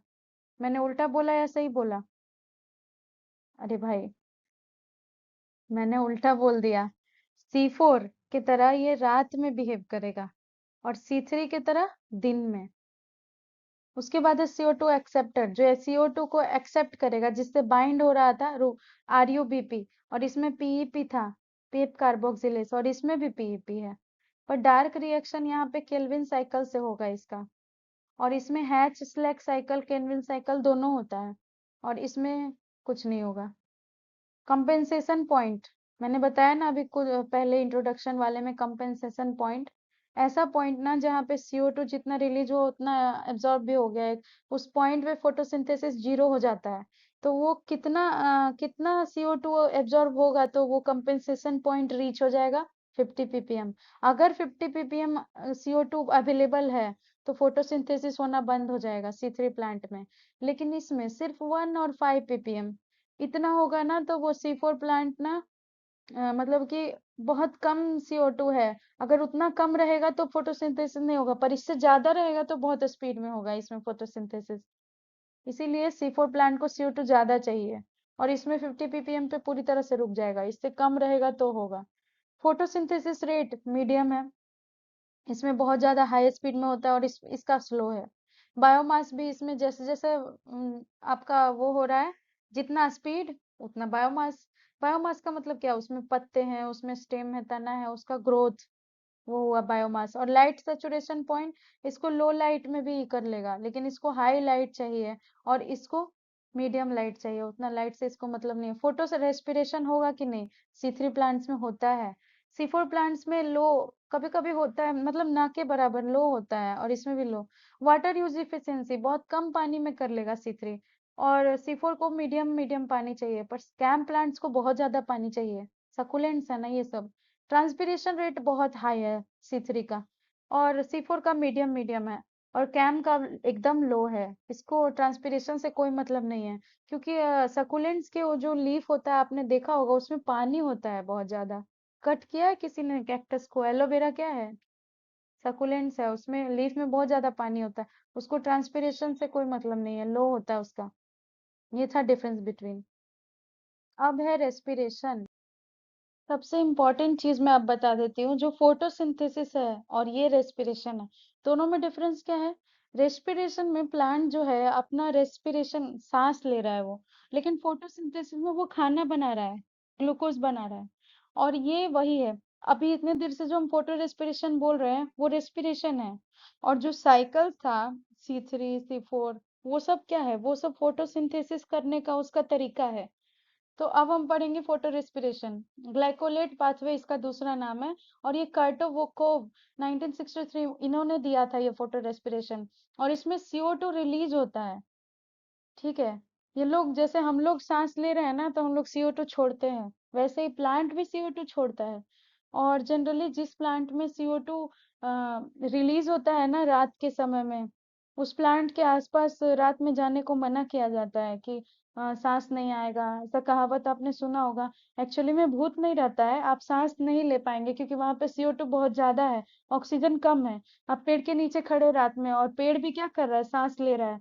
तो वो फोटोसिंथेसिस में ऑक्सीजन रिलीज होता है ना, अभी आपने रिएक्शन देखा, CO2 प्लस H2O, वो CO2 ले रहा था, और बाद में जब ग्लूकोज बनाया तो प्लस में 6 ऑक्सीजन रिलीज हो रहा था। तो जब वो फोटोसिंथेसिस कर रहा है तब वो ऑक्सीजन दे रहा है। रात में तो धूप है नहीं, लाइट है नहीं, रात में फोटोसिंथेसिस हो नहीं रहा है। तो ये जो रेस्पिरेशन वो कर रहा है ना, उसमें CO2 आपको रिलीज होते हुए दिखाई देगा और ऑक्सीजन नहीं दिखाई देगा। तो रात में क्या होता है, प्लांट से CO2 as it is release हो जाता है। कई बार CO2 रिजर्व करके रख लेते हैं बहुत सारे प्लांट्स, और उसी CO2 को वो दिन में यूज करते हैं, उससे खाना बनाने के लिए। लेकिन और दिन में यही होता है, दिन में जो भी रेस्पिरेशन वो करते हैं, वो सारे CO2 को बचा के फोटोसिंथेसिस में ले जाते हैं और वहां से ऑक्सीजन रिलीज करवाते हैं। तो दिन में सारे प्लांट्स ऑक्सीजन छोड़ते हैं, रात में नहीं। रात में वो सांस ले रहे हैं, फोटोसिंथेसिस कर ही नहीं रहे हैं। In photorespiration high oxygen O2 induced by high light, ठीक है। उसमें क्या हो गया, फोटो रेस्पिरेशन में O2 को क्या हुआ, लाइट मिला, और वो 2 मॉलिक्यूल ऑफ PGA, जो वहां पे PGA बन रहा था ना, उसको तोड़ दिया। PGA किस में बन रहा था, C3 साइकिल में। और C3 साइकिल में उसको 2 मॉलिक्यूल को तोड़ दिया, और ग्लाइकोलाइट 1 मॉलिक्यूल ऑफ PGA निकल गया उसमें से, और H2O2 का फॉर्मेशन हुआ। और इसको C2 साइकिल भी बोलते हैं, फोटो रेस्पिरेशन को। तो बहुत लोग कंफ्यूज हो जाएंगे, C2 साइकिल इसको कैसे बोल दिए, वो सब तो फोस्पिरेशन फोटोसिंथेसिस था। अभी मैंने बताया ये इम्पोर्टेंट है प्लांट्स के लिए। और सारे प्लांट्स में ये होता है कि नहीं होता है, ये आपने टेबल में देख चुका है पीछे। तो जिस भी साइकिल में ये हो रहा है ना, तो इसको भी एक साइकिल नाम दिया गया। और साइकिल किस बेसिस पे दिया गया, जो उसमें पहला कंपाउंड फॉर्म हो रहा है। तो इसमें जो पहला कंपाउंड बनता है ग्लाइकोलेट, वो 2 कार्बन का है, इसीलिए इसको सीटो साइकिल नाम दिया गया। इसको फोटोसिंथेसिस से कोई मतलब नहीं है, ये बस एक तरह का सांस ले रहा है प्लांट। और ये एटीपी कभी नहीं बनाएगा, क्योंकि ये एनर्जी कंज्यूम कर रहा है, हार्मफुल है ये प्लांट्स के लिए। और ये कहाँ होता है, क्लोरोप्लास्ट, पेरोक्सिसोम और माइटोकॉन्ड्रिया के पास में होता है। उसके बाद है रेस्पिरेशन। फोटो रेस्पिरेशन खराब था ना, रेस्पिरेशन अच्छा है। क्यों अच्छा है, क्योंकि इसमें एनर्जी रिलीज होगा। एनर्जी रिलीज होगा क्या है, ऑक्सीडेशन करके। जो फोटोसिंथेसिस में जो भी फॉर्मेशन हुआ था, क्या फॉर्मेशन हुआ था, ग्लूकोज, उसको तोड़ के ये CO2 निकालेगा। ठीक है। तो इसमें 686 किलो कैलोरी रिलीज हो रहा है, मतलब ये अच्छा प्रोसेस हुआ ना प्लांट्स के लिए। और फोटो रेस्पिरेशन में एनर्जी रिलीज नहीं हो रहा था, ATP देना पड़ रहा था, वो कंज्यूमिंग प्रोसेस था, इसलिए वो हानिकारक था। तो मैकेनिज्म अभी मैंने बताया ना कि प्लांट्स रेस्पायर करते हैं तो CO2 छोड़ते हैं, CO2 इसमें भी निकल रहा है क्योंकि ये रेस्पिरेशन है। लेकिन इसमें हो रहा है, उसमें रिलीज नहीं हो रहा था, उसमें देना पड़ रहा था, फोटो रेस्पिरेशन इसलिए बुरा था। तो इसके मैकेनिज्म में पहला कॉमन स्टेज है कि इसमें ग्लाइकोलाइसिस होगा, मतलब ग्लूकोज टूटेगा, लाइसिस मतलब टूटना, ग्लाइको मतलब ग्लूकोज। और इसी को EMP पाथवे भी बोलते हैं। इसमें एक मॉलिक्यूल ग्लूकोज का 2 मॉलिक्यूल हमको पायरुवेट एसिड देगा टूट के। और एंड प्रोडक्ट ग्लाइकोलाइसिस का क्या होता है, पायरुविक एसिड ही होता है। और ये साइटोप्लाज्म में होगा, एनारोबिक कंडीशन में, हवा का जरूरत नहीं है इसको, ऐसे ही हो जाएगा साइटोप्लाज्म में। एसिटाइल कोएंजाइम में ये लिंक है ग्लाइकोलाइसिस और क्रेब्स साइकिल में। क्योंकि देखिए जो पायरुविक एसिड बना ना, अब वो एसिटाइल कोएंजाइम में बनेगा। और उसके बाद से अब जो स्टार्ट होगा नया साइकिल, उसको क्रेब साइकिल बोलेंगे। रेस्पिरेशन छोटा नहीं है, बहुत बड़ा है। पहले ग्लाइकोलाइसिस होगा इसमें, बाद में क्रेव साइकिल होगा। तो ग्लाइकोलाइसिस में हमको क्या मिल रहा था? पायरुविक एसिड ना। तो पायरुविक एसिड से अब एसिटाइल कोएंजाइम ए बनेगा, यही वाला। और ये इसके बाद से अब जो स्टार्ट हो जाएगा वो क्रेव साइकिल स्टार्ट हो जाएगा। इसीलिए ये लिंक है किसके किसके बीच में, ग्लाइकोलाइसिस और क्रेव साइकिल के बीच का ये एक लिंक है। ऐसा कंपाउंड है जो बीच का लिंक है। और दो मॉलिक्यूल जो पायरुविक एसिड बन रहा है ग्लूकोज के टूटने के बाद, ये ऑक्सीडाइज हो जाएगा। अब इसमें ऑक्सीजन जाके जुड़ जाएगा किसमें? क्रेब साइकिल में। क्योंकि पायरुविक एसिड के बाद एसिटाइल कोएंजाइम में बनने के बाद एक नया साइकिल शुरू हो रहा है, क्रेब साइकिल। उसमें हो क्या रहा है? उसमें ऑक्सीडेशन हो रहा है, ऑक्सीडाइज हो रहा है वो। अब इस पूरे प्रोसेस में दो मॉलिक्यूल ऑफ NaDH2 रिलीज होता है, जो किसके लिए इंपॉर्टेंट है? इलेक्ट्रॉन ट्रांसपोर्ट सिस्टम के लिए इंपॉर्टेंट है। इसी की मदद से H2O पानी निकलता है। और ओवरऑल ग्लाइकोलाइसिस में कितना एटीपी निकलेगा? 2 एटीपी। तो ये क्वेश्चन में आ जाता है कि ग्लाइकोलाइसिस में कितना एटीपी रिलीज होगा? तो 2 एटीपी। और दो मॉलिक्यूल ऑफ NaDH निकलेगा, और ये ऑक्सीडाइज हो जाएगा कब? 6 मॉलिक्यूल एटीपी निकालने के लिए। और ये NaDH कहाँ ऑक्सीडाइज हो रहा है? इलेक्ट्रॉन ट्रांसपोर्ट सिस्टम के अंदर। क्रेब साइकिल में पायरुविक एसिड ऑक्सीडाइज हो रहा है। कंफ्यूज मत होइएगा, ये जैसे लिखा हुआ है वैसे ही याद रखना है। जो मॉलिक्यूल NaDH है ना, ये इलेक्ट्रॉन ट्रांसपोर्ट सिस्टम में इन्वॉल्व है, इलेक्ट्रॉन देना लेना वाला सिस्टम। और ये देने लेने वाले सिस्टम में जो पूरा मूवमेंट है वो हाइड्रोजन की वजह से हो रहा है, H+ की वजह से। और H+ क्या करवा रहा है? उसी में जाके NaDH को रिलीज करवा रहा है। इसीलिए उसमें 6 मॉलिक्यूल ऑफ एटीपी, NaDH जो है ना वो कन्वर्ट हो जाता है, अपना रूप बदल लेता है। ऑक्सीडाइज होने के बाद वो एटीपी बन जाता है। इसे एक NaDH से 2 एटीपी निकलता है, तो 3 एटीपी निकलता है, तो 2 मॉलिक्यूल ऑफ एटीपी है। तो उससे कितना मॉलिक्यूल एटीपी निकलेगा? 6 मॉलिक्यूल। यही रीजन है यहाँ पे लिखा हुआ। और ये जो क्रेव साइकिल था, इसमें 2 मॉलिक्यूल ऑफ पायरुविक एसिड जो है वो ऑक्सीडाइज हो रहा था। ठीक है। टोटल कितना मॉलिक्यूल ग्लाइकोलाइसिस में रिलीज हुआ? 8। और 2 कंज्यूम हो रहा था तो घटा के 6। ETS यानी कि इलेक्ट्रॉन ट्रांसपोर्ट सिस्टम, और दूसरा था क्रेव साइकिल। इन दोनों में, ये दोनों हो कहाँ पे रहे हैं? माइटोकॉन्ड्रिया में, एरोबिक कंडीशन में। इन दोनों को हवा चाहिए, ग्लाइकोलाइसिस को हवा नहीं चाहिए, पर क्रेव साइकिल और एटीज को चाहिए। क्रेव साइकिल का ही दूसरा नाम साइट्रिक एसिड साइकिल है, जिसको TCA साइकिल भी बोलते हैं। ठीक है। एनर्जी रिलीज होता है रेस्पिरेशन में, अच्छी बात है। During the breakdown of one molecule of glucose, एक मॉलिक्यूल जब ग्लूकोज टूट रहा है तो उसमें नेट 36 एटीपी मॉलिक्यूल बनता है। क्रेव साइकिल होने के बाद की बात की जा रही है इसमें। ओवरऑल मतलब ग्लाइकोलाइसिस में तो 8 वाला था, वो वाला जो ऊपर वाला लाइन है। और जो क्रेव साइकिल भी हो गया, अब सारा कुछ खत्म हो गया।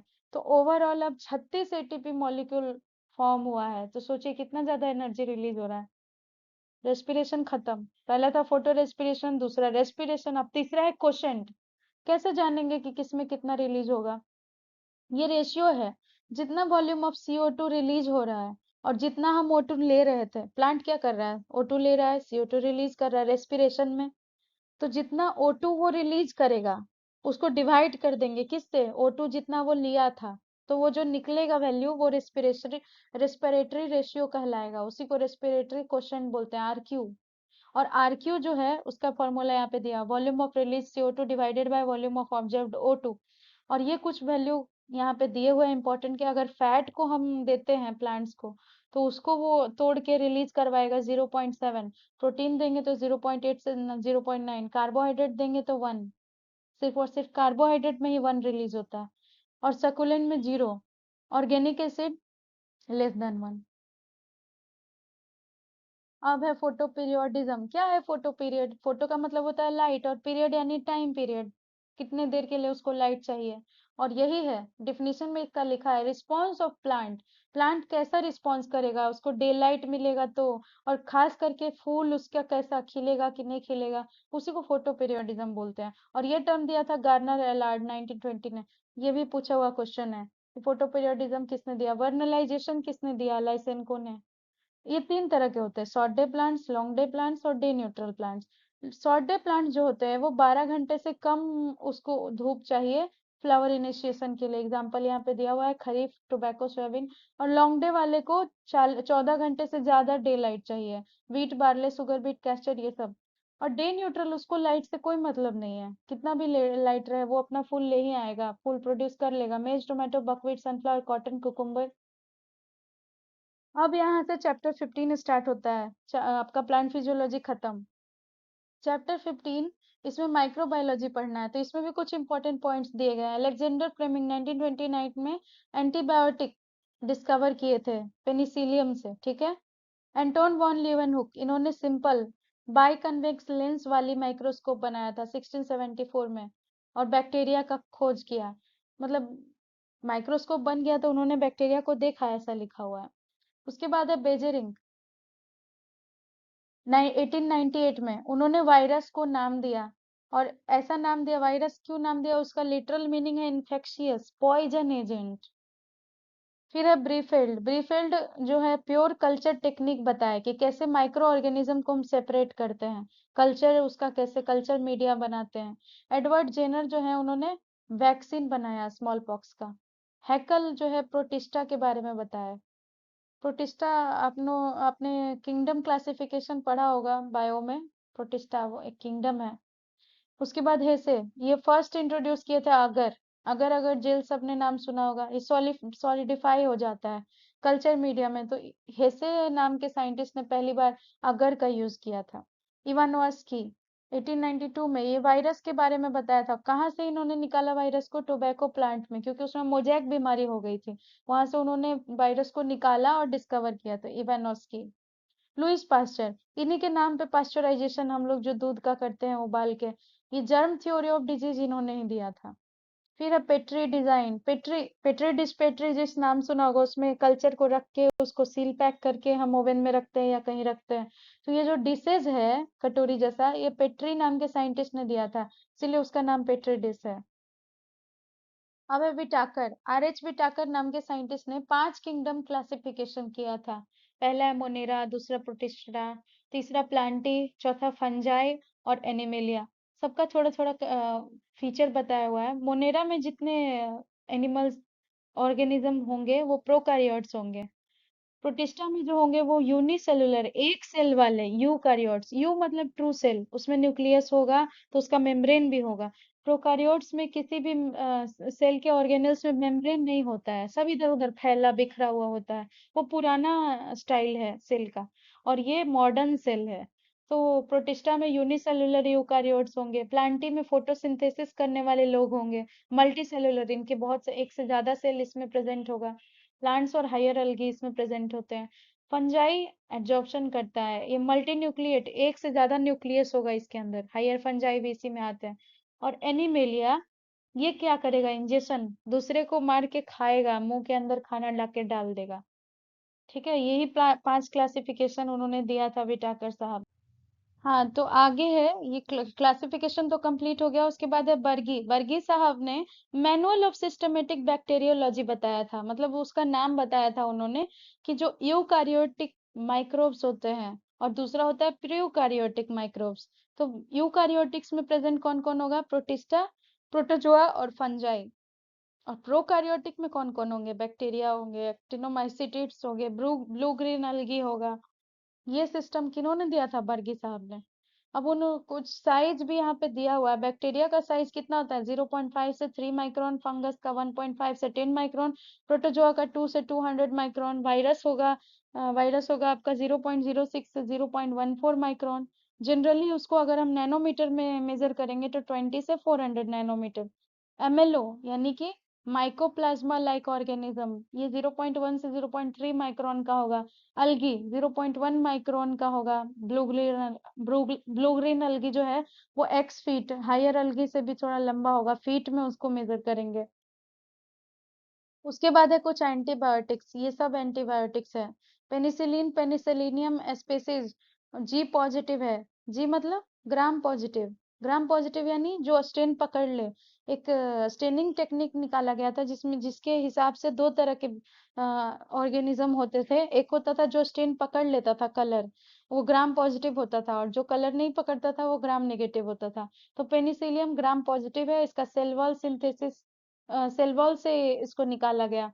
टेट्रासाइक्लिन एस ऑरोफेसियंस नाम के ऑर्गेनिज्म से, ये जी पॉजिटिव जी निगेटिव दोनों है, ये प्रोटीन सिंथेसिस करता है ये वाला एंटीबायोटिक, हम लोग यहाँ से इसको निकाले।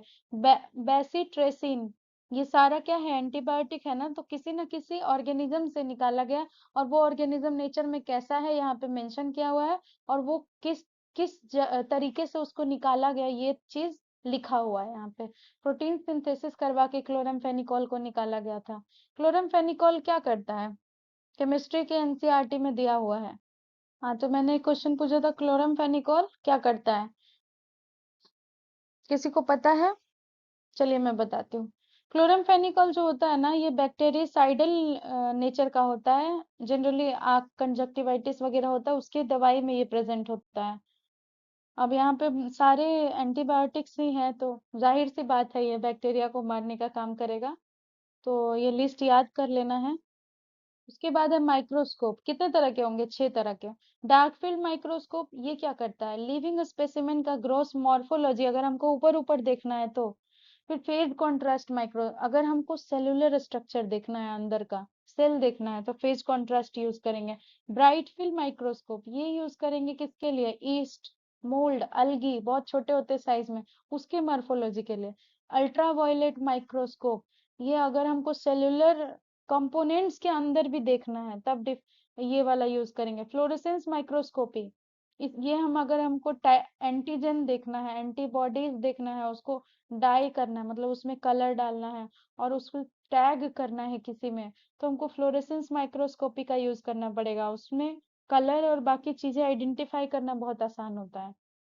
और सबसे लास्ट है इलेक्ट्रॉन माइक्रोस्कोप, ये इलेक्ट्रोमैग्नेटिक लेंस इसमें लगा होता है और एक इलेक्ट्रॉन का बीम इसमें लगा होता है, तो ये काफी चीजों को बहुत ज्यादा जूम बहुत हद तक कर देता है और देखने में हेल्प करता है। ये थे माइक्रोस्कोप। अब है कुछ important points. Bacteria not responsible for N fixation, ऐसा बैक्टीरिया जो नाइट्रोजन को फिक्स नहीं करता है, इकोलाई। को फैक्टर, जो कि नाइट्रोजन फिक्स करने के लिए जरूरत पड़ेगी, कोबाल्ट। ऐसा एलिमेंट जो नाइट्रोजन फिक्सेशन में बहुत जरूरी है, मोलिब्डेनम। लेगुमिनस क्रॉप, नाइट्रोजन को फिक्स जो नहीं करता है, क्या होगा, अरे यहाँ पे वल्गेरिस आगे में लिखा गया है, इसको कट करिए।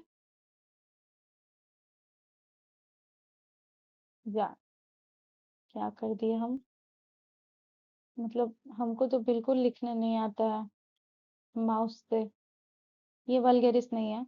हाँ चलिए ठीक है, आगे बताते हैं। लेगुमिनस क्रॉप, ऐसा लेग्यूम, आपने सुना होगा जितने भी दलहन फसलें हैं वो सब नाइट्रोजन को फिक्स करता है, लेकिन एक ऐसा फसल भी है जिसको कोई मतलब नहीं है नाइट्रोजन फिक्सेशन से, वो है राजमा, जिसका साइंटिफिक नेम है phaseolus vulgaris. Nif gene, NIF gene, nif gene जो है राइजोबियम बैक्टीरिया से रिलेटेड है, उसमें ये जीन प्रेजेंट होता है, उसी की वजह से वो नाइट्रोजन को फिक्स करता है। NI का मतलब हुआ नाइट्रोजन, M का F का मतलब हुआ फिक्सेशन, इसीलिए साइंटिस्ट ने इसका नाम निफ जीन रखा है। नाइट्रोजन फिक्सेशन राइस फील्ड में कैसे होता है, एनाबिना, जिसको ब्लू ग्रीन अलगी बोलते हैं, और एजोला वाटर फन, इस दोनों को अगर आप राइस फील्ड में डाल देंगे तो वो नाइट्रोजन को फिक्स कर देगा। नाइट्रोजन फिक्सिंग इंजाइम, कौन सा इंजाइम है, नाइट्रोजिनेज। ये पहली बार डिस्कवर हुआ था 1960 में। किस किस ऑर्गेनिज्म से ये निकाला गया था, क्लॉस्ट्रीडियम पास्चोरियम, ठीक है, इसी ऑर्गेनिज्म से ये निकाला गया। उसके बाद नाइट्रोजन फिक्सिंग जीन, अभी जस्ट मैंने बताया nif gene. Non legume and fixing plant, जो ऐसी फसलें जो लेग्यूम नहीं है, दलहन नहीं है, लेकिन फिर भी नाइट्रोजन फिक्स करती है, अल्नस, कैजुरिना, मायरिका, फ्रंकिया। अब कुछ ऐसे बैक्टीरिया जो कि फॉस्फोरस साइकिल में इन्वॉल्व है, मतलब फॉस्फोरस को फिक्स कर रहे हैं, bacillus, pseudomonas, micrococcus, fusarium flavobacterium, aspergillus, penicillium, ये सब ऐसे बैक्टीरिया हैं जो फॉस्फोरस साइकिल में इन्वॉल्व है। रेड पिगमेंट जो है न्यूट रूट नोड्यूल्स में किसकी वजह से आता है, हम लोगों में हीमोग्लोबिन है ना जिसकी वजह से खून लाल है, रूट में भी रेड पिगमेंट इसी की वजह से आ रहा है, लेकिन उसके आगे लेग जोड़ देना है, leg haemoglobin. Stem and root nodules are present in sesbania, मतलब इसमें स्टेम में भी नोड्यूल्स ये लोग गांठ बना देता है, रूट नोड्यूल्स। अगर राइजोबियम को आपको पहचाना है या ऐसे बैक्टीरिया जो नाइट्रोजन को फिक्स कर रहे हैं, तो आपको देखने को मिलेगा कि उसमें गांठ जैसी चीजें हैं, तो सेसबानिया है जो राइजोबियम, कैलोसियंस, ठीक है, इन सब में रूट नोड्यूल्स प्रेजेंट होते हैं। ऐसा बैक्टीरिया जो सल्फर साइकिल में प्रेजेंट है, थायोबैसिलस, आर्थ्रोबैसिलस, डिसल्वोवाइब्रो, डिसल्फ्यूरिकन्स। ठीक है, ये सब सल्फर साइकिल में इन्वॉल्व है। तो आज के लिए इतना ही था। जो चैनल पे नए हैं, please subscribe my channel and press the bell icon for recent updates. और तब तक के लिए जुड़े रहे आगे के लिए। अगला चैप्टर मैं बताऊंगी, जो छोटा चैप्टर है उसको मैं पहले खत्म करूंगी। और एग्रीकल्चर एट अ ग्लांस का भी वीडियो जल्दी ही आने वाला है। Bye, stay tuned.